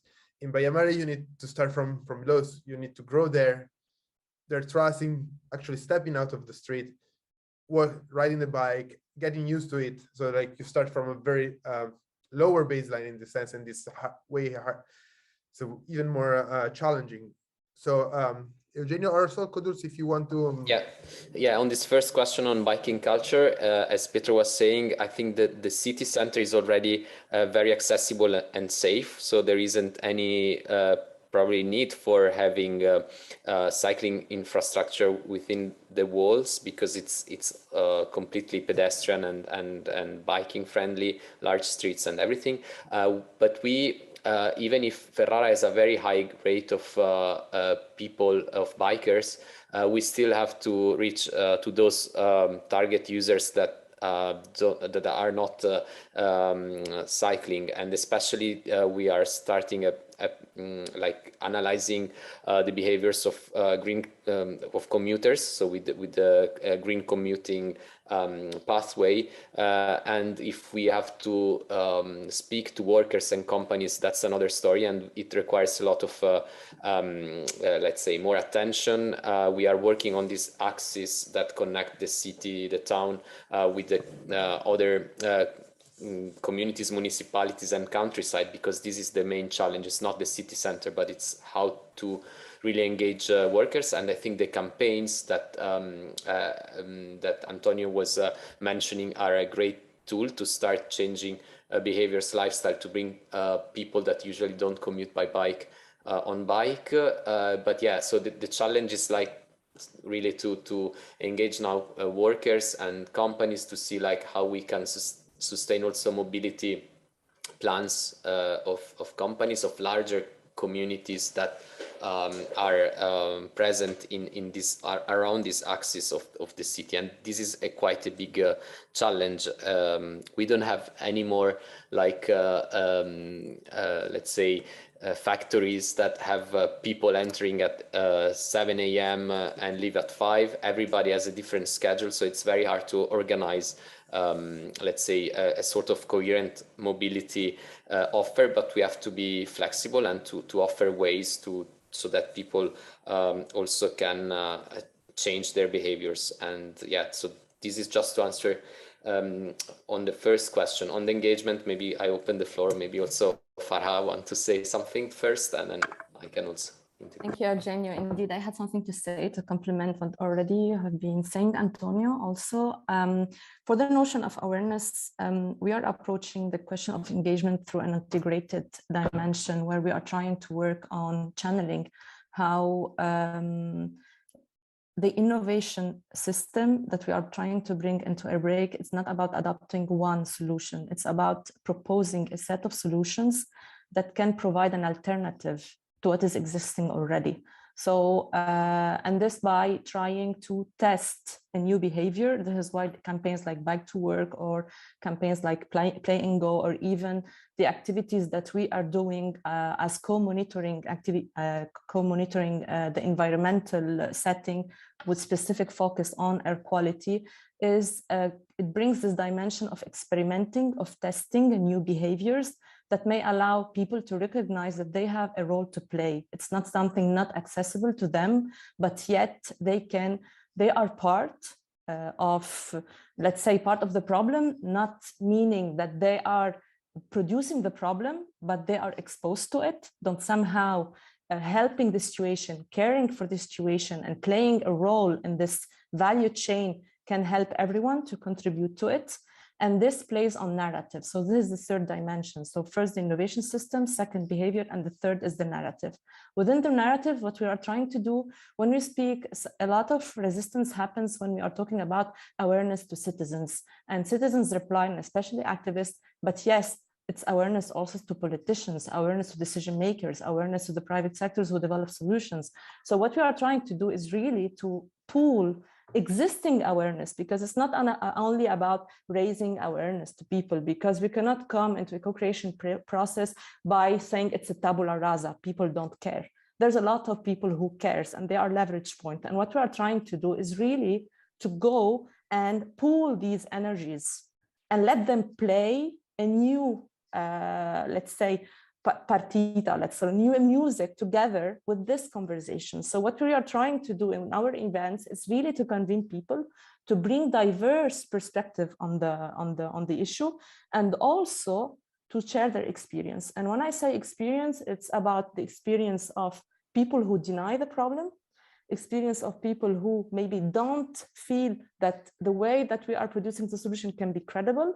So trying to understand who doesn't understand the complexity, but would like to know how to manage it, or who doesn't understand what is their own responsibility or how to upscale their actions that they are doing at small scales. So what we are trying to do through awareness is really to try to navigate this complexity, to try to what we call facilitating a breakthrough, like really removing the obstacles where people can connect, can contribute, and also to bring diversity into the process. So mainly this is what we're trying to achieve. Yeah, thank you very much for that. It's actually really a good point out of the narrative, and many times people are like very much aware, and then the typical answer is yeah, but this is too big of a challenge for us. This, what can we do? And here is changing the narratives, showing the perspective, and that's where you can achieve. I know Kodruz has a comment, so please. Yeah, short comment. I think this discussion that is sort of at the borderline of our strict limits of the project shows that what we are implementing in Baia Mare and in Ferrara has the potential of a greater impact after the project implementation. And it's something really valuable. And now I'm hinting towards ILE, which is a tool constructed to be implemented in this 3 or 4 years time period, that after the project ends, will have the potential of generating further impact. So the process co-creation, co-design, and participatory approach process you implement in Ferrara has the same impact on a longer scale. And I think this is the added value of urban innovative actions, which are actually first-hand, hands-on experiments in the urban environment. Yeah, thank you, Kodruz. I saw that Gabriel Triff raised his hand for a quick comment, and then we can go to our lunch break. We're already a bit over time, and then we can reconvene afterwards in the afternoon for the keynote speeches. So, Gabriel, if you have a closing comment, a very brief one, otherwise, it seems it doesn't. So, I think that I can thank you very much, all of you, for joining this morning. It's been a very interesting presentations and a very engaged conversation and roundtable. So thank you very much for this. I also thank Andra that will have to leave us in the afternoon, unfortunately. Also, many thanks to Nelida Anquerrera, who will open the meeting this morning. She already was forced to leave, unfortunately, for other commitments, but I wanted to publicly thank her, and she will see my thank you in the recordings. So thank you very much, everyone, and we will see at 13:30, so 1:30 p.m. CET and 2:30 Eastern European time. So see you later, and we will restart sharp at 1:30 with 3 keynote speakers that are Andy Kundi, Luis Francis, and Enrique Perez. So enjoy your lunch, and see you in a bit. So the recording has now started, as well as the Facebook Live. So thank you very much again for being here to this Sustainable Smart City, Nature, Community, and Technology joint workshop between the Airbreak and Ferrara and SPIRE Baia Mare Urban Innovative Action Projects. This is the afternoon session, and it is my pleasure to open this with 3 distinguished keynote speeches held by Andy Kundi, Luis Francis, and Enrique Perez. Our keynote speakers will be Luis Francis from Mapping for Change. And Luis is a co-founder and managing director of the social enterprise Mapping for Change, which is part owned by the University College London. Luis discovered the power of maps through her early research in evolutionary genetics and the environment. She then moved on from there to combine people, places, and the environment and maps in her work and research, with a particular focus on justice, sustainability, and community development. Louise has led projects that embed participatory processes, community engagement, co-design, and citizen science to drive positive change. This spans topics from sustainable tourism and diversification in small island states to local pollution monitoring and urban planning, from exploring issues of accessibility for people with mobility impairments to looking at citizenship as social housing issues with a particular focus on marginalized group. And she will, of course, have her keynote on participatory environmental and monitoring. We will have Andy Kundi. Welcome, Andy.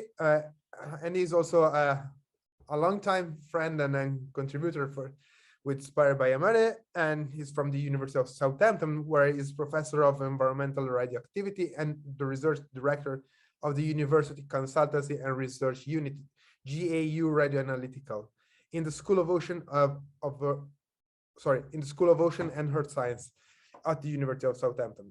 Having originally studied oceanography, he graduated with a PhD in geology from Southampton in 1994, and since then he has worked at various UK universities before rejoining Southampton in 2016. He has over 30 years research experience in environmental cycling and behavior of aquatic and terrestrial pollutants, environmental radioactivities, environmental geology, and contaminated land, wastes, and water management, including the development of novel electrokinetic and nature-based land remediation methods. Andy has worked across 4 continents in projects funded by government environmental bodies, the European Union, and private industry, and he has published over 140 papers and 2 patents. And last but not least, we will have Enrique Perez from Civic Playground. Enrique has worked for 24 years in the fields of design and design research, and for about 17 years in the fields of games. He has worked on a wider range of play-related projects such as toys, board games, digital amusement park attractions. Digital games, gamified activities, everyday activities, interactive installations, learning platforms, gamified performances, and even in amusement and park attraction.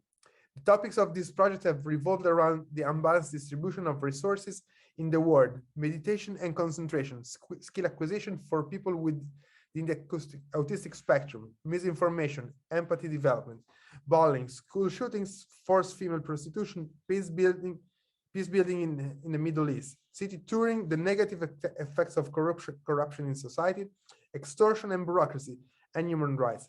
Currently, as Civic Playgrounds, Dr. Enrique Perez carries out gamification projects around the development cooperation, education and behavior change for international, governmental, and non-profit organizations.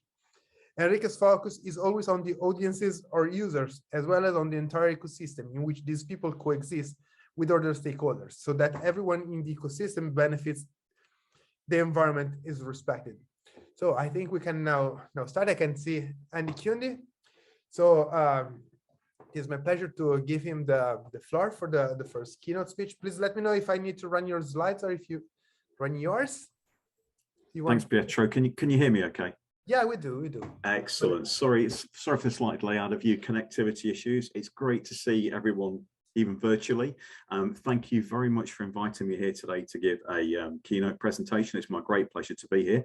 I will now attempt to share my screen and give the presentation. Yeah, I will allow you doing so in a second. I think you can share your screen already. Now, can you see my slides, Pietro? Not yet, but if you wish, I can just share yours.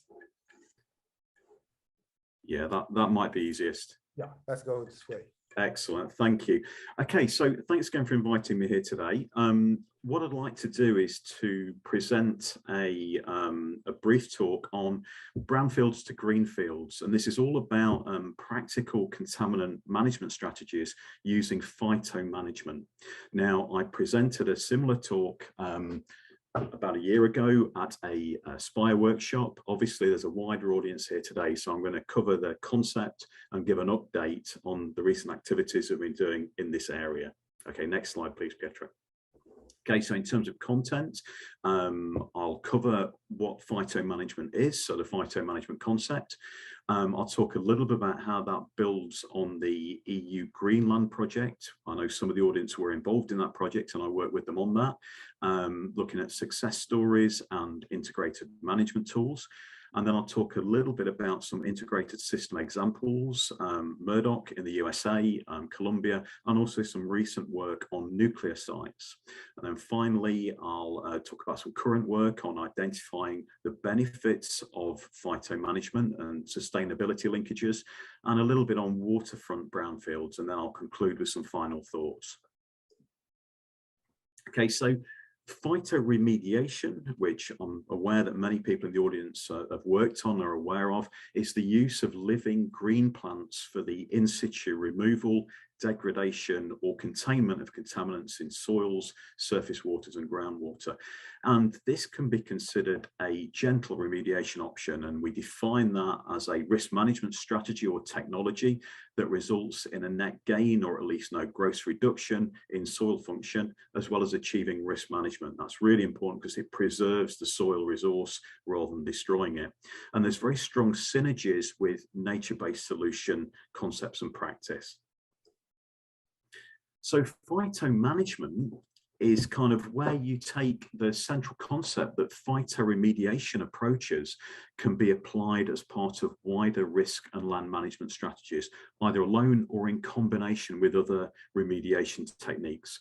And the idea here is that you gradually mitigate or eliminate contaminant-induced health and environmental risks, while importantly simultaneously realizing economic, ecosystem service and other benefits. And in the diagram on the base of this slide, you can see the source pathway receptor model that's used for contaminated land and other risk management. And the idea here is that you're using plant-based approaches to break the contaminant linkage, either removing the source or breaking the pathway to protect the receptor. Next slide, please, Petra. In phytomanagement, though, as well as this core risk management focus in terms of managing the source pathway receptor linkage, phytomanagement also place the realization of wider benefits at the core of the remediation technology or the site design. So here we're looking at using phytoremediation and other gentle remediation technologies as part of integrated mixed site risk management solutions, or actually as part of holding strategies for vacant sites. So to reduce the risk effectively while you decide how you're going to manage the sites in the future. They can also be used to provide economic leveraging for site redevelopment. Just talking about that diagram at the top of the slide in a bit more detail, we can see there that you can use phytomanagement to gradually remove or immobilize the source term, or you can use it as to break the contaminant pathway to reduce the mobile pool of contaminants, to reduce the flux of contaminants to receptors. You can also use phytomanagement to manage receptor access to the subsurface by providing a green cover. And in doing that, you can provide a range of ancillary or wider benefits, such as improvement in ecosystem services. If you're using plants for biomass, you can get economic returns from biomass, for leisure and recreation, for health benefits, importantly to some in the audience, for air pollution benefits and urban heat island benefits, for flood protection, but also importantly for carbon sequestration. Next slide, please.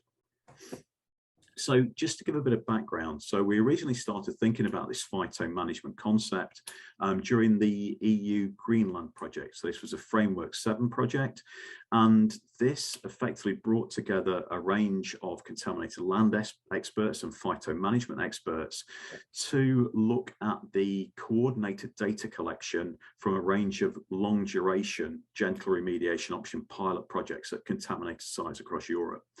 So to kind of build on the data collected and integrate the data collected over the long term of these practical field applications, to try and use that to evaluate standard protocols and methods for site monitoring.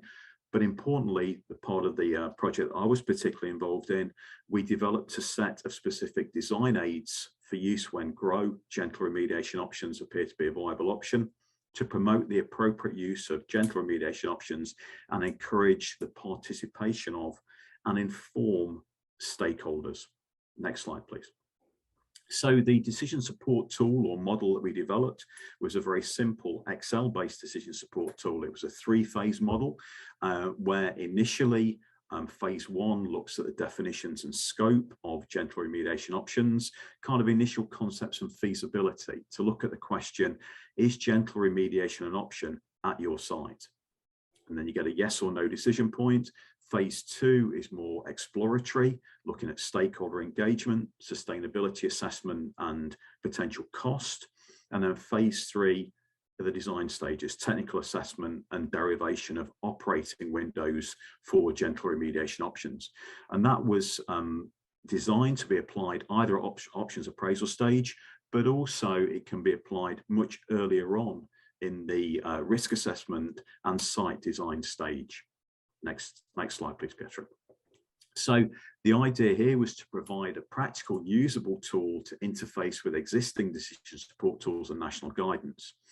And the aim was really to support site planning, options appraisal, stakeholder engagement, and consideration of initial design scenarios for phyto management, and also importantly to wider educate stakeholders of the potential risk management capacity and sustainability benefits of groves, economic, environmental and societal benefits that can be realized through their application. And that decision support system is available on request. We're looking at ways of making this more widely available and more persistently available online, but I'm very happy to provide copies as needed. Next slide, please. So as a kind of practical example of this phyto management concept, I want to give a case study very briefly of some work we published last year on a site in Nebraska in the Midwest USA. This was a carbon tetrachloride contaminated site. Carbon tetrachloride had been used as a pesticide at a former CCC US Department of Agriculture facility, a grain storage facility, and was leaking out into the groundwater. Here, the US EPA, and particularly the Argonne National Laboratories, applied an integrated risk management system, so an integrated remediation system. Initially at the closest point to the source where the plume was most concentrated of the carbon tetrachloride, an air stripping process was put in place to remove the carbon tetrachloride from the groundwater and dissipate to air. Importantly, from our point of view, though, elements 2 and elements 3 were gentle remediation options. So element 2 was a phyto remediation zone, and element 3 was a constructed wetland used for final polishing of the groundwater before it entered a local stream, which was the local compliance point and risk management point. So the idea here was to protect down gradient surface waters using both the air stripping, but also the phyto remediation and constructed wetlands. Next slide, please. So this site underwent a greater than 10-year monitoring program, monitoring surface water, groundwater, air and vegetation samples. And some of the data are shown there. The key points for today really is that obviously the air stripping process close to the source of the plume removed quite a lot of the carbon tetrachloride contamination. But within the phyto management part of the remediation system shown on the left of the slide there, these are data for surface water. We can see quite clearly at surface water monitoring point 1, we have quite high concentrations of carbon tetrachloride declining over time due to the action of the air stripping upstream of that. But we get much lower concentrations as we move through the phyto management system into the constructed wetland. It was estimated that carbon tetrachloride was removed between 300 and 600 grams annually. And importantly here, the wider benefits of the system were able to quantify to some extent in terms of the amount of carbon sequestration. Importantly, this site had significant biodiversity benefits because between the trees, native trees were used, but also prairie grasses were planted in between the trees to encourage local species diversity in an area that was heavily impacted by intensive agriculture. It also allowed community participation and education benefits. It's used as a living classroom by the local community. Second example I'd like to very briefly give is from an integrated system that we proposed for use in artisanal gold mining sites in Colombia. These sites are grossly contaminated with mercury. And here the aim was to try and stabilize the mercury using soil amendments within the soil and then establish a vegetative cap of green cover or biomass. Now, the idea there was to provide environmental and health protection from mercury contamination, but also a local income source from biomass generation and carbon sequestration and other benefits. Just to show the data there, we used a proprietary soil amendment, a biochar from Secure Limited, and effectively there we can see, even with quite low amendment application rates of 1%, we can very effectively remove water extractable mercury from the system. Next slide, please. Final example really of the integrated management approach is some work we're doing currently under the Transcend project for site decommissioning and remediation in the UK. This is working with nuclear site stakeholders to assess GROW as a nature-based solution to support nuclear site management and decommissioning, both at individual nuclear sites and also at large area contaminated sites like the Fukushima exclusion zone.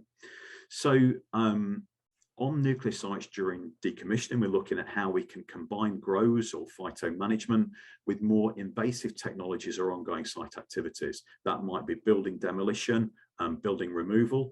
So here we're looking at whether we can use wetland systems for runoff management, whether we can use site greening, green cover to prevent wind blow and erosion of soil and dust. Very important on nuclear sites where some of the contamination may be alpha emitting radionuclides, which are highly dangerous if they're inhaled, breathed in. So the idea there is to reduce risk and potential contaminant spread or reworking.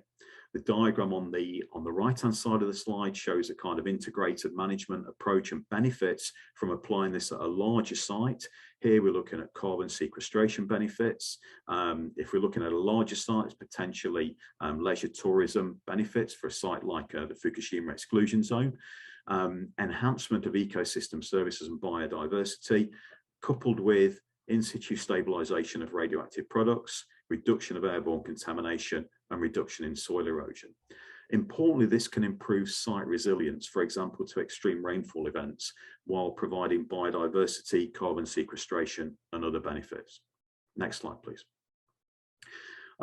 More recent work, we've been looking at how effectively we can identify and compare benefits and disbenefits with a focus on waterfront brownfields.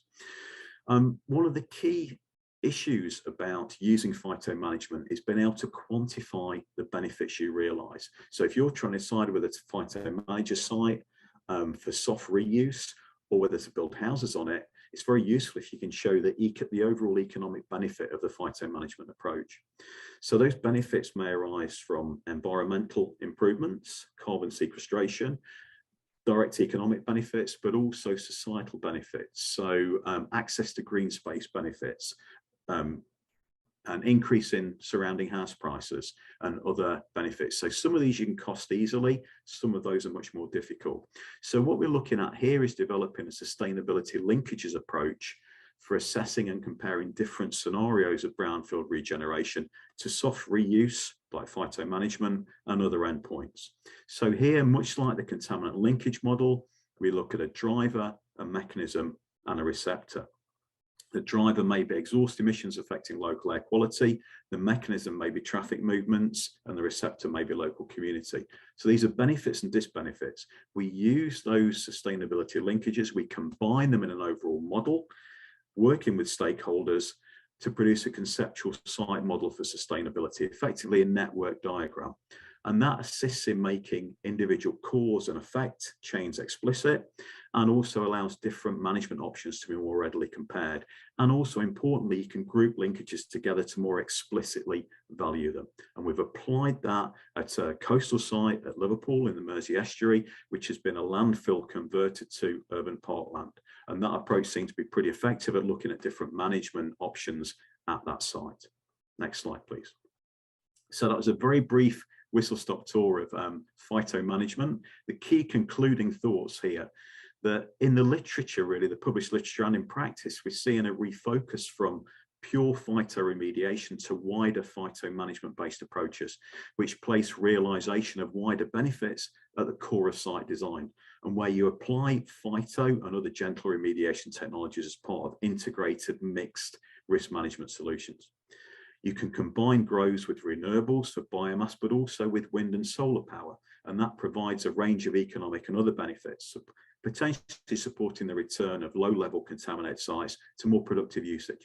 And it's not just about large brownfields. You can combine phyto and grows with urban design and landscape architecture, and you can integrate these strategies into sustainable urban drainage systems, community gardens, parkland, and this has large potential for triggering application of these techniques and realizing wider benefits in urban and suburban systems. Finally, identifying these wider benefits and their value above standard economic returns is important if you're going to leverage funding, but also engage local stakeholders for grow application and soft site end use more widely to encourage the effective management and the green management of vacant or underutilized sites. Thanks for your attention. Hopefully that was just about 15 minutes. I welcome any questions. Thank you very much. That was really interesting. I'll see how many examples of phyto management benefits in so many different contexts can be achieved. And I think this would be really useful for both of the projects that are implementing a nature-based solution and sort of phyto management techniques in different contexts with different purposes. I would try and keep the questions for after the three keynotes, but I would also invite you to stay for the breakout rooms where you're going to have the deep dives on the two projects, and then they will really be beneficial to have a discussion with the insights of the two projects and your insights. So if you can, would be great. And so thank you very much. And then I would move to our second keynote, to Luis Francis from Mapping from Change. I think you can share your screen. If not, I will also make you co-host, so you will get the privileges, of course. And Luis, please, welcome very much to our workshop, and the floor is yours. But I believe you're still muted. Unmute. There we go. Thanks very much. Are you able to hear me and see my screen? Yes, perfectly. Wide and clear. Okay, brilliant. Thank you very much for the invite and also for the introduction. In my talk, I'm just really going to kind of give an introduction in terms of who we are as an organization and the way in which we work, and then provide just two examples of two different projects looking at citizen science and environmental monitoring. So, as you said in the introduction, we're a social enterprise which is part owned by University College London. And we really established after a couple of decades working with different communities in London and further afield on citizen science and sustainability projects, because we saw that there was really a need to build the bridge between university and academia and the real world applications of the research that's undertaken in academia. And also in terms of engaging communities, being able to provide ongoing support and engagement long after our PhD theses have been submitted and funding cycles have ended. So we set up the organization back in 2008. And our kind of underlying practice and kind of work and programs is really about developing and designing participatory methodologies using spatial information and citizen science to engage all stakeholders, particularly those that are not necessarily given a voice or engaged in these types of discussions, discourses, decision-making processes, and really with the aim to create more resilient and sustainable communities. And we use maps as a medium to do that, because everything we experience, we see, hear, smell happens somewhere and in a place, and places resonate with people in different ways. Just to kind of give you an overview of where we've worked over the last few years, and we've supported communities in the UK, mainland Europe. We've done some work in sub-Saharan Africa to generate new data and knowledge that really has an impact on multiple levels. On the personal level, where we're looking at trying to kind of raise awareness or increase girls' interest in engaging in STEM career paths, from actually more localized work looking at trying to make improvements to the local environment. And part of our work, or over the years in some of the work and projects that we've developed, has been to design an engagement framework, a kind of methodological way of working, which is designed deliberately to be quite generic and flexible, that can be applied in multiple different contexts. And it's really looking at the starting point in terms of what information currently exists in the public domain and it is available about a place and location, and how representative or not that might be. And having that as the starting point to start engaging people and in the discourse and thinking about what data or what information might need to be collected, whether we're looking at the qualitative perceptions side of things, or whether we need to actually initiate a citizen science process to actually collect hard quantitative data to inform decision-making processes. And then obviously you've got the digitization and the mapping side of that. But before we even get to that point, there are a number of factors that we have to consider when initiating any type of engagement for citizen science or kind of participatory GIS programs, is understanding, and this is really kind of important when we're looking at the development of technologies, is really understanding the kind of wider, broader context of where we're working and how we're working. Prime example, we had a project in Thessaloniki. We were using a base map that was still calling Thessaloniki North Macedonia. And given the fact that, you know, there've been disputes for the last 30 years, that name hadn't been updated on the base map. And that kind of generates a whole set of kind of mistrusts or issues when you're working in a particular locality. But then there's also the social context in which you're working. So sometimes we have to look at whether the technologies that we're wanting to deploy are accessible or inclusive, and how can we develop and design technologies that enable all actors to engage in a process. And then obviously at the more kind of localized level, thinking about kind of the mapping, what are we mapping, perceptions, or are we actually trying to generate new quantitative data?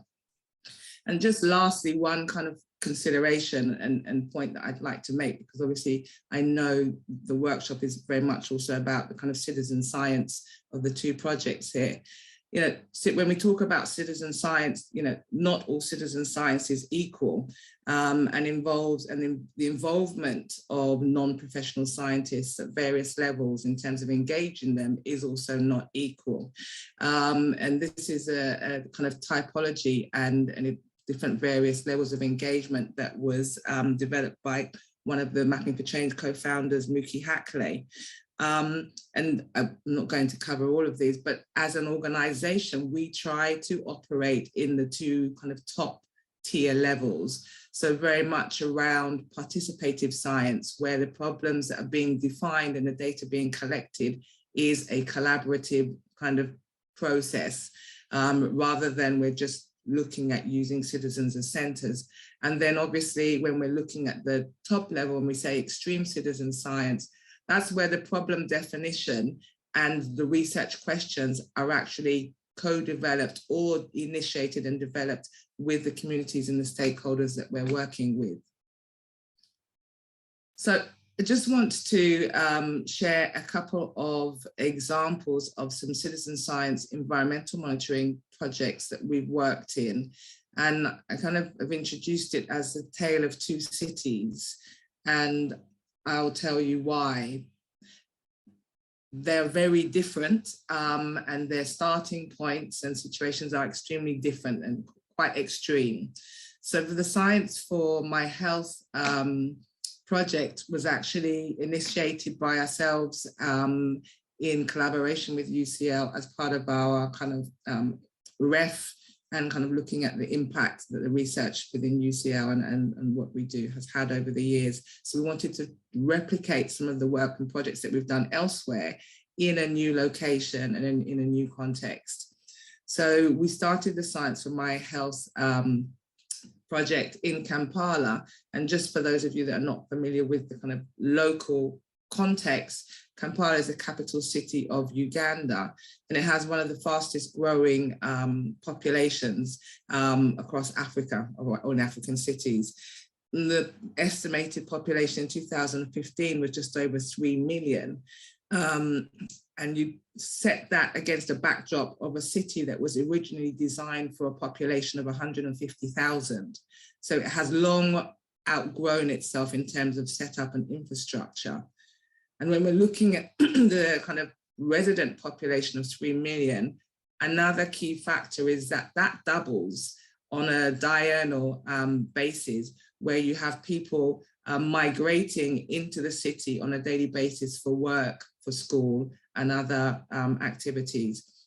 So there's rapid urban growth in Kampala, and it's causing major socioeconomic and environmental problems and really lowering the quality of life of most of the residents and inhabitants. The other project, Science in the City, which was initiated first in 2014, is centered on the City of London. So the heart of the capital city in London, and really centered on a major estate, housing estate within that capital city. And just to give you an idea in terms of the demographic makeup there, you've got a resident population of around 9,500 people. Again, similar diurnal pattern as you're seeing in Kampala, where you've got something in the region of 1 million workers who migrate into the city on a daily basis. But in terms of the actual resident population, we're looking at things like car ownership. It has the lowest percentage of car ownership across all London boroughs, all boroughs across the city. And even those that use cars, let's say to commute, are extremely small. So it's a very busy city, highly trafficked, but actually that traffic is not being generated by the local population. It's people migrating in and out of the capital city. So these two projects had a very different starting point, both in terms of the stakeholders that we were engaging, but actually where they were in relation to access to information. So in the Barbican, residents were fairly informed about air quality and air pollution, and also had access to some information. So the local authorities have to publish air quality data as part of a kind of legal obligation. They also are an older, let's say, an older demographic. So they have social capital, there is capacity, but still maybe not so much of a degree to empower or influence decisions in relation to this particular topic. And if you compare that to Kampala, where there is little to no information, there's one air quality monitoring station, which is outside the US Embassy site, and that's it. And also very little capacity by the regulators, the city council.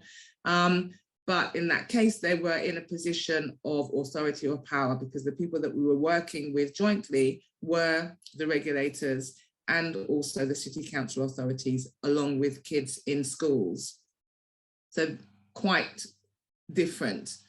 So what we did to start off with in Kampala was to try to identify potential monitoring sites because of the lack of air quality data and the lack of kind of spatial or temporal monitoring, to really try and set up a baseline data set to gather information.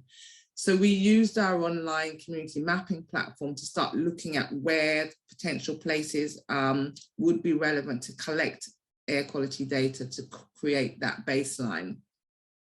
Similarly, in Barbican, we also engaged the residents there to propose and suggest where they think there were particular hotspots or problematic areas across the City of London, and places that they thought it was really key and important to try and collect data, because monitoring wasn't being undertaken there by the local authority. So they used the mapping platform to kind of propose ideas and the rationale behind why they thought it was important to monitor in those particular spots.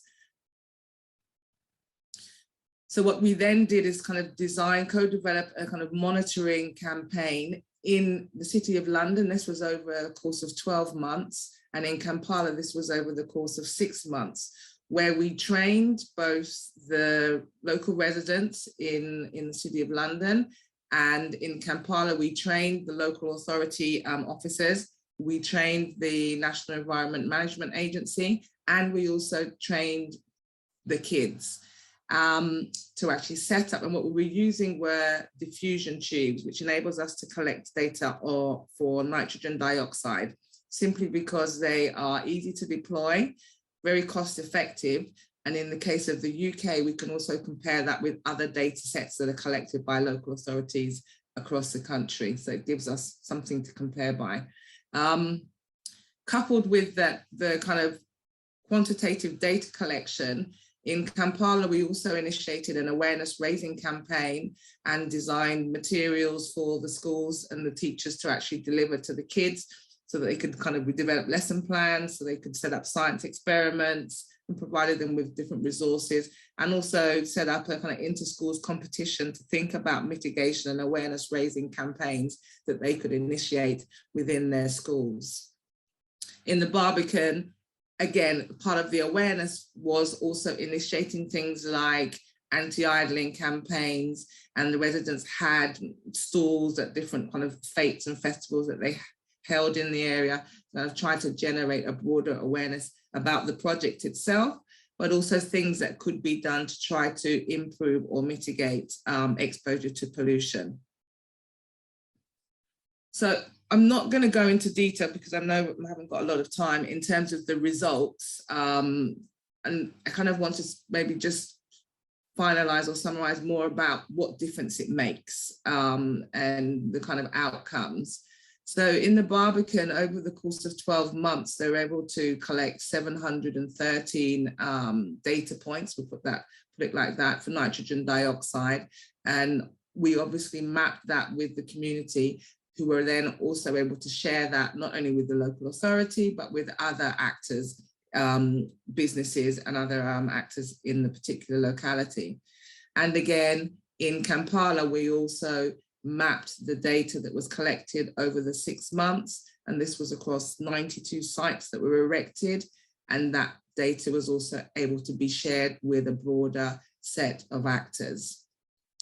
So I think one of the key motivations as an organization for us is not to just engage people for the sake of engaging them, or to initiate citizen science projects because we're interested ourselves in a particular piece of research, but it's really to use it as an agent for change, so that we can actually make something happen on the back of the new knowledge that is being generated through this process. So in the case of the Barbican, at the end of the project, the residents came up with a set of actions that they really wanted to see implemented. And they included things like having traffic restrictions and control particularly polluting vehicles, trying to also control, what do we call this? Drop off and pick off of, shopping and other things like that. And also trying to control the emission from construction sites, which was quite a concern. There's a lot of construction in the heart of London. And they also wanted to see more green infrastructure being set up in the high walks and also some of the streets around the area. Now, a lot of their ideas and wish lists were actually fed into the City of London's air quality strategy for that period, which ran from 2015 to 22. And the City of London implemented a number of trials and changes on the back of this particular piece of research. So they introduced a low emission neighborhood and also piloted a zero emission zone, which has actually just stopped. That pilot has just ended at the end of last year. They installed a number of electric charging points. They started a cargo bike delivery service. They had a kind of an annual pattern of anti-idling action days, and also implemented a lot of greening and put in a lot of green infrastructure in the area. So the data that was gathered and engaging the citizens in this particular project saw a lot of outcomes. And in this particular, we started this project in 2014 and it ran for a year. We've actually just started last year to a replica of this project, which will run for a year, to try and measure the impact that those interventions that have been made by the City of London is going to have on the nitrogen dioxide levels that we will be measuring now over the next coming year. So again, we want to have a look at the impact that this has had. In relation to Kampala, just kind of looking at the outcomes, that they were able to create and generate data they've never had before, ever. And also to develop a more systematic and permanent monitoring network and protocol, which is now being implemented. And on the back of this whole process of capacity building and collecting new data, we have our first draft, which I saw the last copy of it in December, of the first ever air quality regulations for the country. So there's some hard, clear outcomes as a result of this process, but also in terms of the kind of engagement and awareness raising, there's much more heightened awareness of air pollution and the impacts, and also some of the mitigation strategies. And again, a lot of increased capacity within the kind of regulators and local authority officers. And I mean, the kids were amazing, and all of them now want to go off and be scientists as a result of being involved in the project. But I think I just want to kind of finish and say that it's very important for us in terms of when we're working to be able to design processes and tools and applications that are replicable and can be scaled. And this last slide here is just an example of us doing exactly the same process and project in Barcelona, where we were working in 20 schools and engaged over 1,000 kids, and they monitored in over 800 locations. And again, that's a data set that just did not exist in Barcelona prior to the setup of this project. So it's really about designing tools and processes to integrate with the kind of local context and understanding what's the starting point and how you can kind of move people on from that starting point to somewhere that looks better. And I shall end there. Thank you very much. Thank you very much, Louise. That was really inspiring, and it really shows how important your work is. And I think there is a really lot of common points also with the activities that both of the projects are doing. And you were not here yet, but in the previous session, we were discussing a bit of the importance of the context as a starting point. So the three levels of context, that's a very fundamental issue. There's one also very important, is like how to choose and train your target participants in order to achieve your results. Raising the awareness, working with the existing awareness, but it's also important. I think you can provide a contribution both on how to set up the process and what the technology that backs this process. It's very, very important, and it's very crucial to consider the participants as agents of change and working with them to generate a true and meaningful impact. And one of the things that is a field rouge with all the projects is also working with kids and schools. So we are actually running a bit late, and so, but I will also invite you to stay for the breakout room, because I think there's a lot of discussion, and we can now move. So thank you very much, Louise, once again, and then we can now move to our last but not least keynote speaker, that is Enrique Perez from Civic Playgrounds, and of course covering about the gamification and behavioral change. So thank you very much, Louise, and Enrique, floor is yours. Hi, thank you very much for this invitation. I really hope that you can hear me. I will start sharing my screen.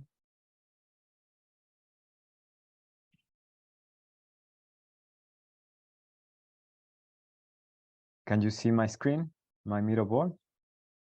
Yes, perfectly.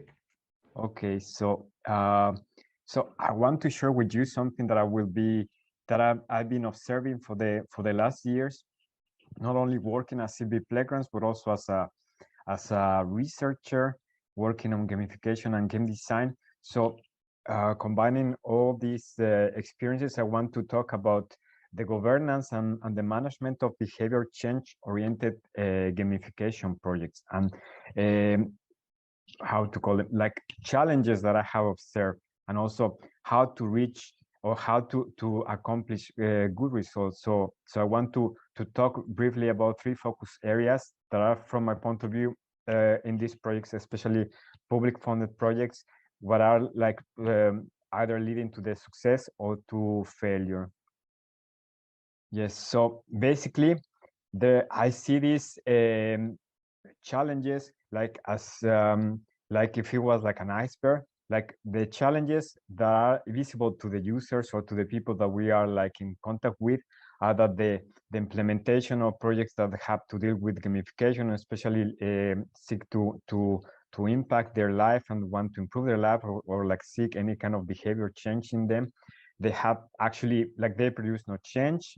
That actually as users they realize that they don't have like the product, the service, or the city service, whatever the project is, it offers no impact, that has like no value, and that the interactions that we're offering to the users are actually not functional.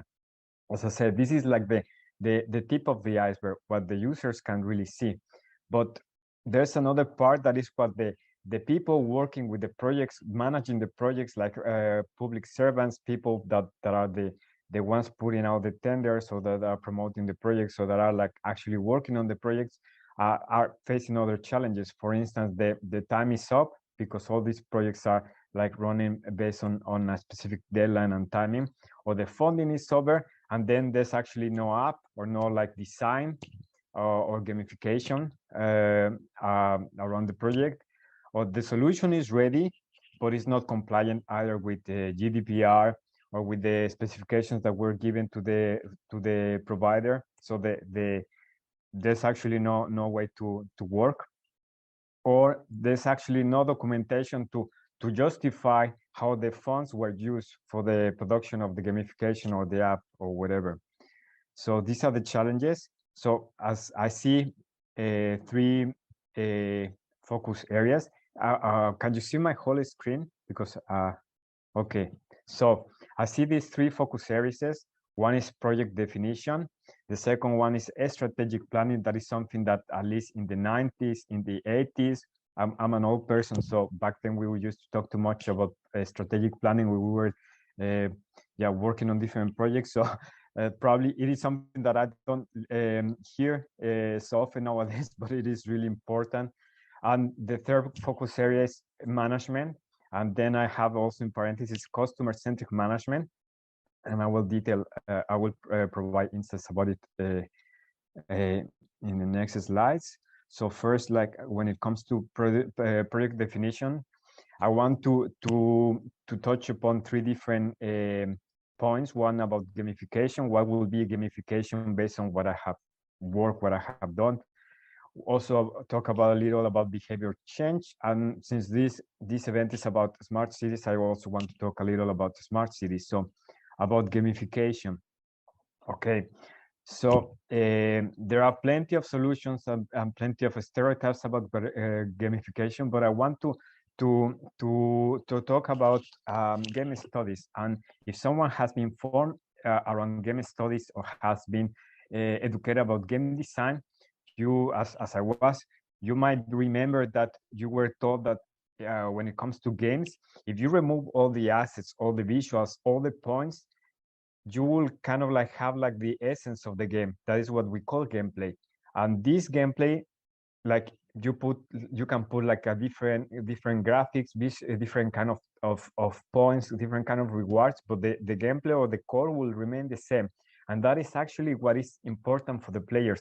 The story that is being told with the visuals or the points or whatever are like additional things that are not really part of the game. But is the game what is really the trigger and the thing that is interesting the people. And based on this, I can also tell you, in cities there are also games or playfulness going on.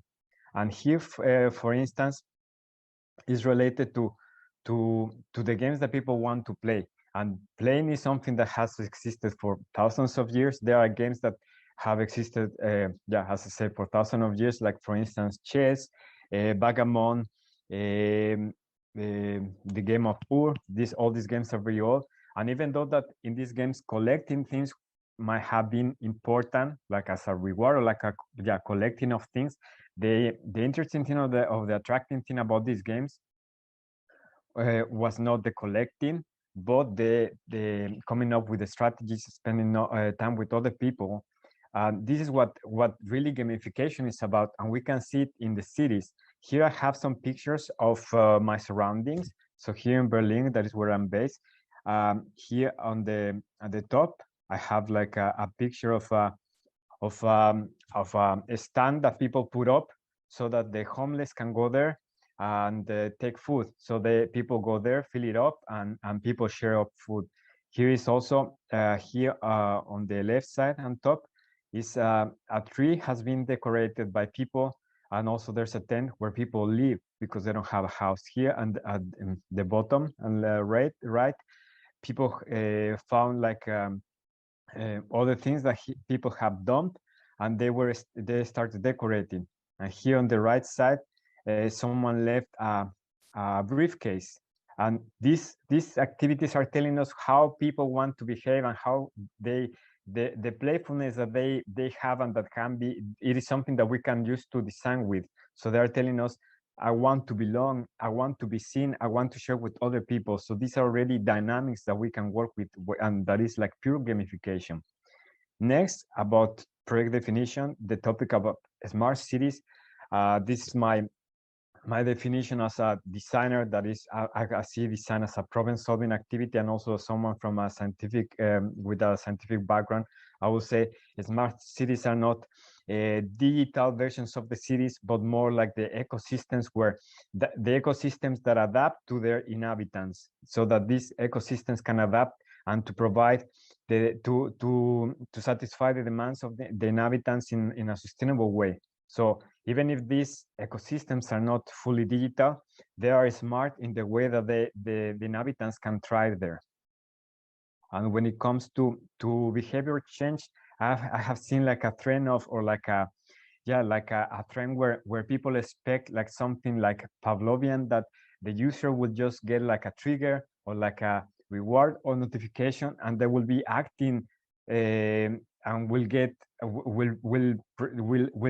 yield a specific result. And it is not like that. Like, people have they are conscious of what they're doing, and they really can accept things that are making sense to them, things that are logical to them. But in many situations, all these mechanisms are foreign to them, like rewards, extra points, are things that probably they don't really see as useful. What is important for them is to get some value of the implementations of the proposals that we are giving to them. So if we make, as just an example of providing value, if we connect people with other people, and this implies that they can commute less, that they can save up money and so on, they are already providing some value. Well, we are providing them some value, and they are already modifying their behavior in a positive way, but also they are willing to do it. So it's not that they are forced, or that they are in a not conscious way interfering the way of acting. What is important here with behavior change is that they find the proposal, the gamification, useful, that it provides value to them, and that it makes sense to them. And also here I want to raise one important thing. When it comes to designing gamification or any kind of appealing tool or system or service, we even are competing with other apps, with other services, even with social media, like with TikTok, with Instagram. And you might say, how come that if I'm producing like an app about reducing the carbon footprint of people, how will I be competing with TikTok or with Instagram? The thing is that the attention of the users, of the people out there, is so fragmented. So once that they feel that they need to jump to the other apps or to the other services, it's really hard to bring them back, and also to have their focus on what we're offering them to them, and what we're telling them. So we are competing to other apps and to other services that are also offering them rewards, points, etc. That's for project definition. So when it comes to project definition, how I can summarize it is, gamification will be playfulness, behavior change will be providing user value, and a smart city will be like the ecosystem where inhabitants can thrive. And then going to the second topic will be the strategic planning. So when it comes to strategic planning, all the projects have to be formulated around quantifiable and measurable goals.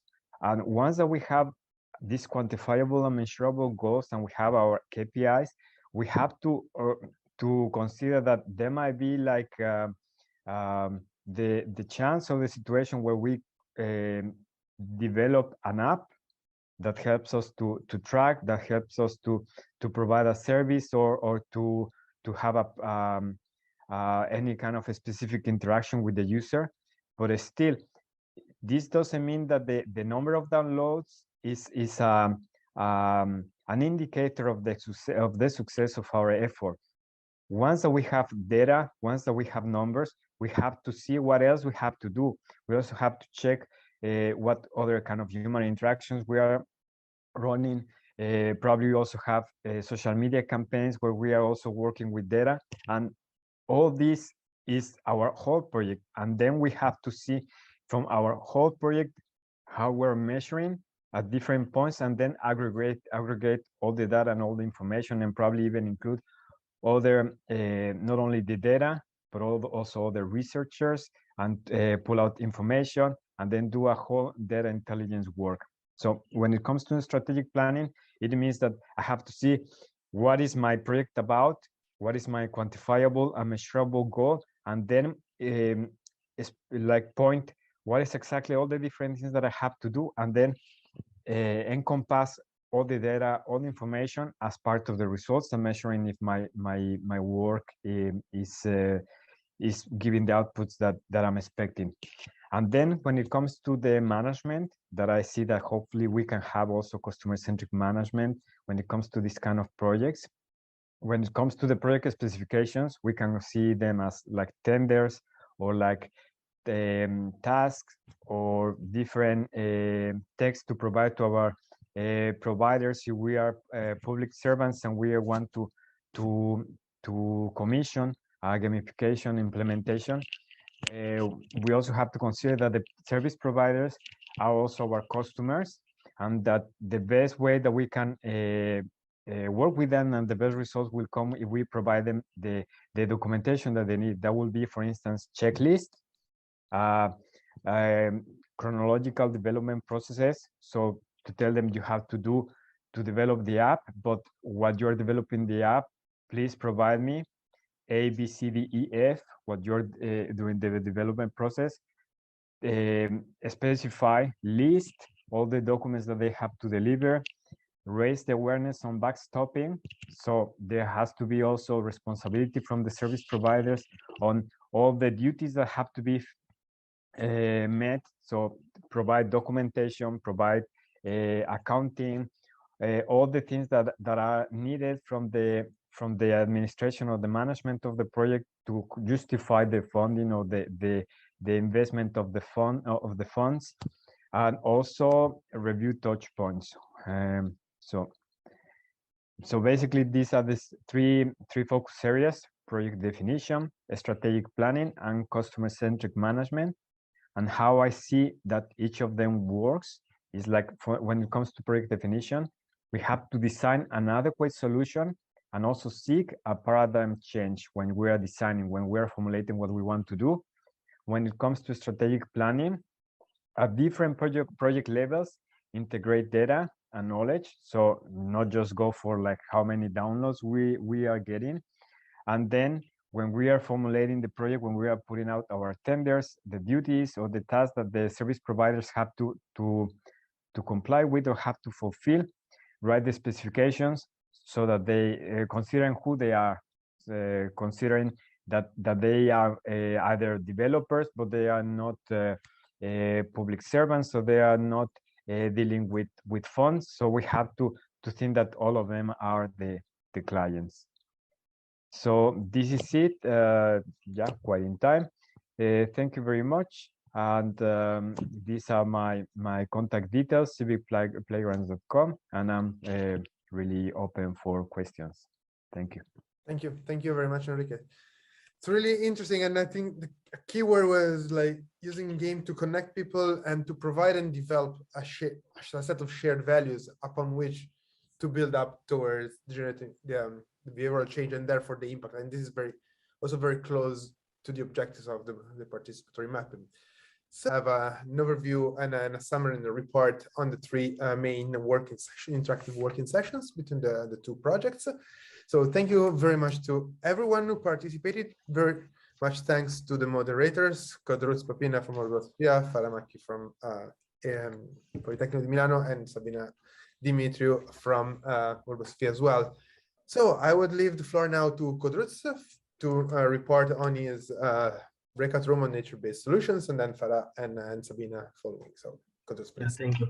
I will share the screen just as a background for reading the points we have made. I don't think you have time, enough time to read everything while I'm resuming the work.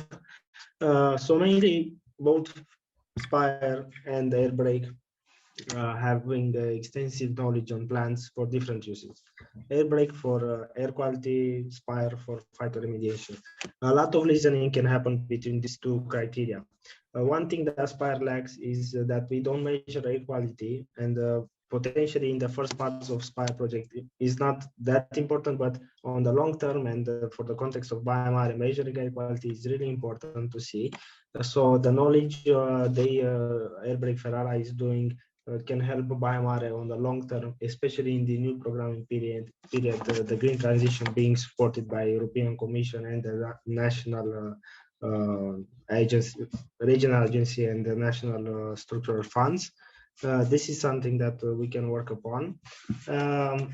Concerning methodologies and tools, remediation toolkit and CASMA are two tools that are flexible enough that can be adapted to different conditions. But one important thing is that, for example, Ferrara needs to have a first assessment of the kind of pollutants they have in their soil, so that those tools can be adapted to the local conditions and then potentially upscaled. One thing that we are missing in SPIRE, and we might need on a future on a longer scale from Ferrara, is how to involve citizens in monitoring. I think it's something innovative that we haven't researched as much as we could in this project.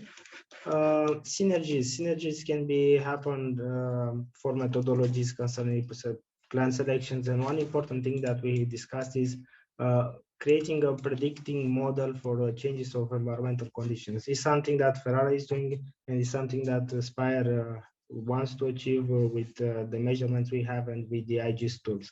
And this discussion can be further along the line when we have more results of the both projects, and it's something to put a pin on this, and maybe when we finish both of our projects we see potential collaboration on this subject. Yeah, Anka, if you want to say something that I have missed, or Isabella, if you're here. Yeah. Isabella? I'm here. Oh, no. Or Anka? Isabella first. No, it's okay what Codruz says. Anka, please. It's your turn. There's no pressure, Anka. If you don't have anything to add, it's okay. I think Anka was saying that what Codruz was saying was in line with our thoughts. Exactly. So Isabella, if you have anything to add? No? Okay, so we can move to the second board and second room with Farah on participatory monitoring. And I see already that the connection was already made in the first room. They were discussing about the need of this monitoring. Inevitably, yes, yeah. Exactly. So Farah. Are you seeing the screen? Yes. Okay. First, I would like to thank all the one who contributed to this interactive session. They were very interactive, so it was really made my task so easy and so pleasant. So what we have shared, that mostly the knowledge of Airbrake was mostly related to the air quality monitoring and the question of citizen engagement throughout this process. and also the data sharing. So either at the level of data interoperability coming from different sources, but also the data sharing with the public by developing all the data visualization aspects. From the SPIRE, let's say, side, it is more related the knowledge on how to use Earth observation data to inform the mapping and the development of the ELEI app as a rewarding mechanism, and also as a way for, they say, the blockchain for the local currency rewarding system. What can be transferable? It is mostly for air brake, all the environment of the air quality monitoring and the co-creation methods. Mostly what lack SPIRE, and there is a common point with what you have said before, code root, is the question of citizen involvement and monitoring, but it is mostly related to the type of the challenge.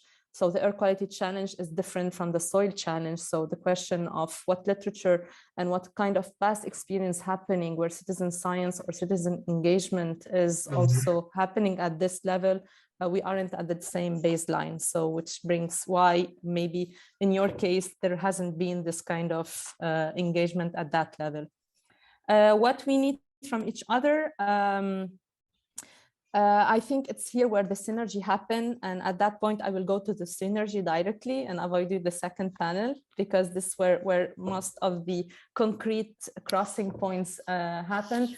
It is more about the role of the urban hubs that has been implemented in both projects. So on the urban hub of SPIRE and the urban hub Ferraria on the side of Airbrake. One of the questions is how to make these urban hubs and feed them on the long term. So make them sustainable beyond the project lifespan. One of the differences between Airbrake and SPIRE that in your case in SPIRE, the urban hub is the first, it's pioneer, it's the first place happening. In the case of Airbrake, it came and integrated an open lab that was already existing, just recent, it's there since 2 years and is already implemented in the city and becoming a lighthouse.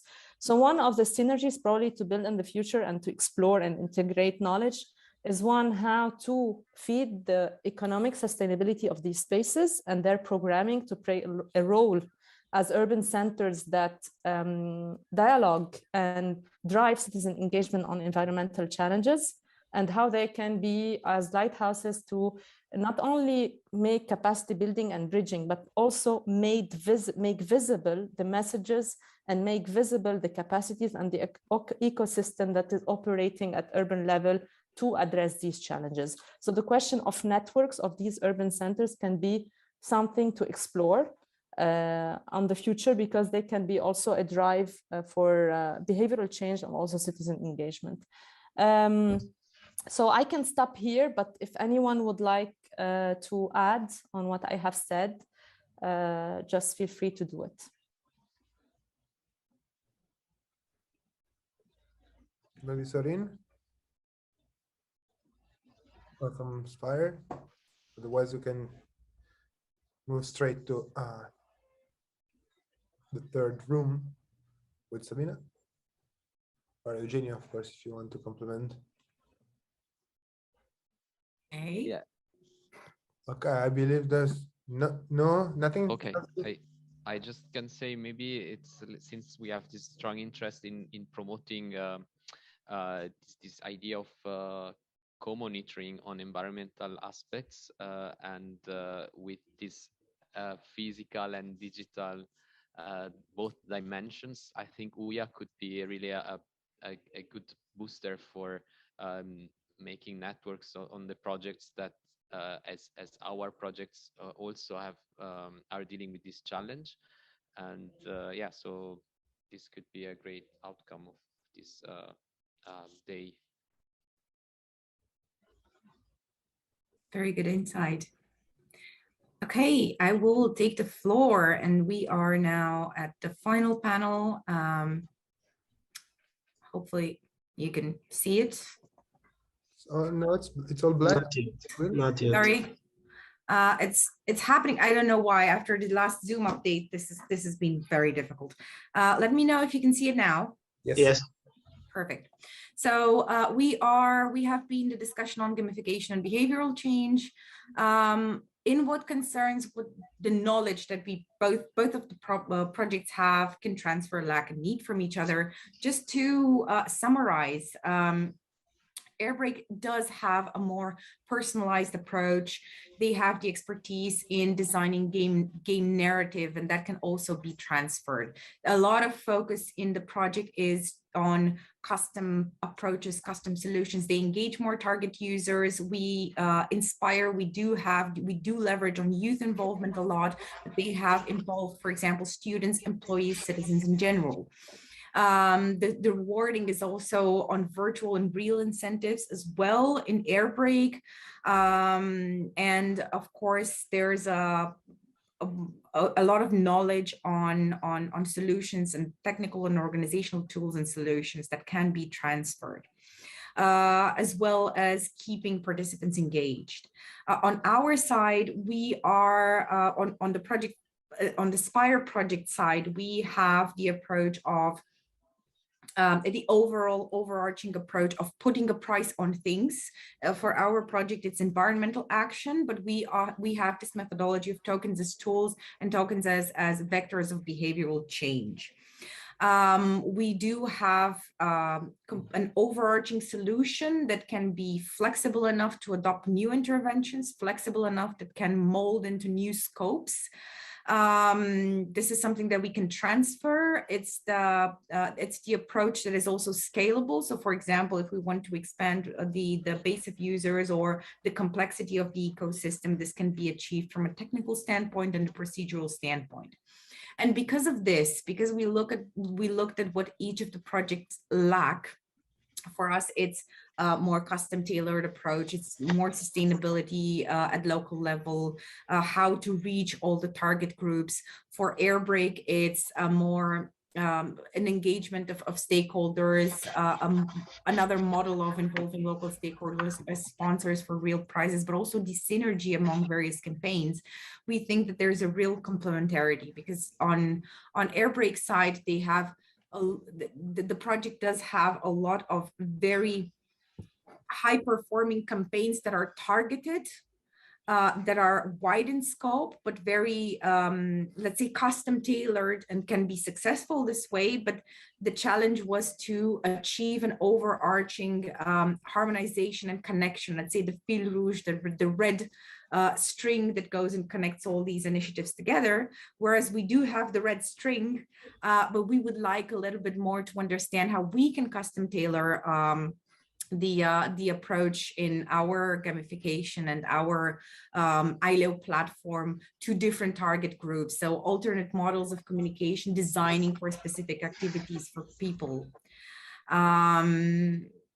In what concerns tools and methods, I will just briefly present them, but I think that we can also skip for the third panel. It's basically more of the same. There are some synergies between the projects. I would say quite a lot of them. And also there is a match between the transferability of the solutions of Airbrake and the transferability of the solutions of SPIRE. Then this brings us to how can we develop synergies, integrate knowledge, and upscale and readapt. So with this in mind, with the possibility of bringing a little bit more custom tailoring and contextualization and really driving into what motivates each target group or citizen group and person in what concerns SPIRE, and finding an overarching standard, let's say standardized, but also flexible approach on behalf of Airbrake. We were a little bit more practical. So in terms of developing strategies, we thought of the fact that, of course, we can share documentation. Of course, we can share technical details. We can make joint webinars to share campaigns, the results and lessons learned. But we also can make a joint repository of successful local calls or campaigns that can inspire both projects as well as projects or interested parties on the outside. And this is the possibility of sharing webinars. in terms of integrating knowledge, more of the same, but also possibilities of joint reports or publications involving the lead experts, possibly in cooperating for their journals or for their outputs. And also, of course, leveraging on what the Urban Innovative Actions puts at our disposal, including possible capitalization actions or events. What I think is really important for integrating knowledge, again, is lessons learned, the good and the bad. If it didn't work, it's very valuable information to create this kind of a safe space between two projects where we can really discuss, not towards the whole public, but between ourselves, what are the main barriers, what are the bad lessons learned, so to speak. And in terms of upscale and readaptation, if we can marry the two approaches together, this opens up a lot of possibilities for sustainability and for continuation, including under different European funding. And this means maybe Horizon Europe possible. So it's the possibility of combining the SPIRE token approach with the air brake targeted custom tailored tools in order to make a more, let's say, a 360 solution that can be easily replicated in other cities as well. And that leads us to the last point. Maybe it would be an option to understand whether we can jointly co-organize at the end of the project sustainability and transfer workshops with the networks that we have. We are in contact with a lot of cities. I'm sure that Airbrake is in contact with a lot of cities. So let's try and have this meeting in which we present this kind of a concept and see what needs, what barriers we can gauge from these kinds of potential transfer workshops, which would be ultimately valuable. I will stop here and I will ask my colleagues in the third session whether they would like to add anything. I'm certain I missed something. So. No, Sabina, at least not from my side. The only thing I want to say is I really want to thank all the participants and Pietro for organizing today's event, okay? Because I really agree with you that there are great opportunities for collaboration, both within Airbrake and SPIRE project, and as you said, beyond. So we can really think about building something together also for the upscale of what we are doing now. Thank you very much, Sabina and Anna Paula, of course, for your work, Sabina, also for the summary. And to wrap it up, I think that's, yeah, the complementarity, I think, is really the key word between these two projects. We face and we tackle complementary challenges. We develop complementary tools and methods to face them, which are adapted, of course, to the actual situation and context we work in, but that they can be readapted, upscaled, and transferred to a different context. So I really think that we are working in parallel with a potential to integrate and cross-cut our experiences and activities at any time on each of these fields. So I really believe that we can readapt and tailor our overarching and general approaches to the specific needs. And this collaboration on two layers can be really beneficial in the future. So I'm very much keen on this sustainable and transfer workshop at the end of the project, as well as to organize maybe more thematic, periodic exchange moments, also really on the specific issue. Now that the connection has been made, we have the linkages now, and then we can start building from here. And I believe the first uttermost scope of this was start seeing what we have, what we can do, how we can work together, which synergy we can develop. And now that we know that there is plenty to build upon, we can start and individually at project level, at partner level, or beyond towards other initiatives, being that the European Urban Initiative or other frameworks of European fundings. So I thank you very much all the participants for joining, for your presentations, deep dives, virtual site tours, all the materials you prepared, all the words and the thoughts you spent in this project. I thank very much the moderators, of course, for taking care of the breakout rooms, Sabina, Kodros, and Farah, and all the participants. So thank you very much, and see you soon.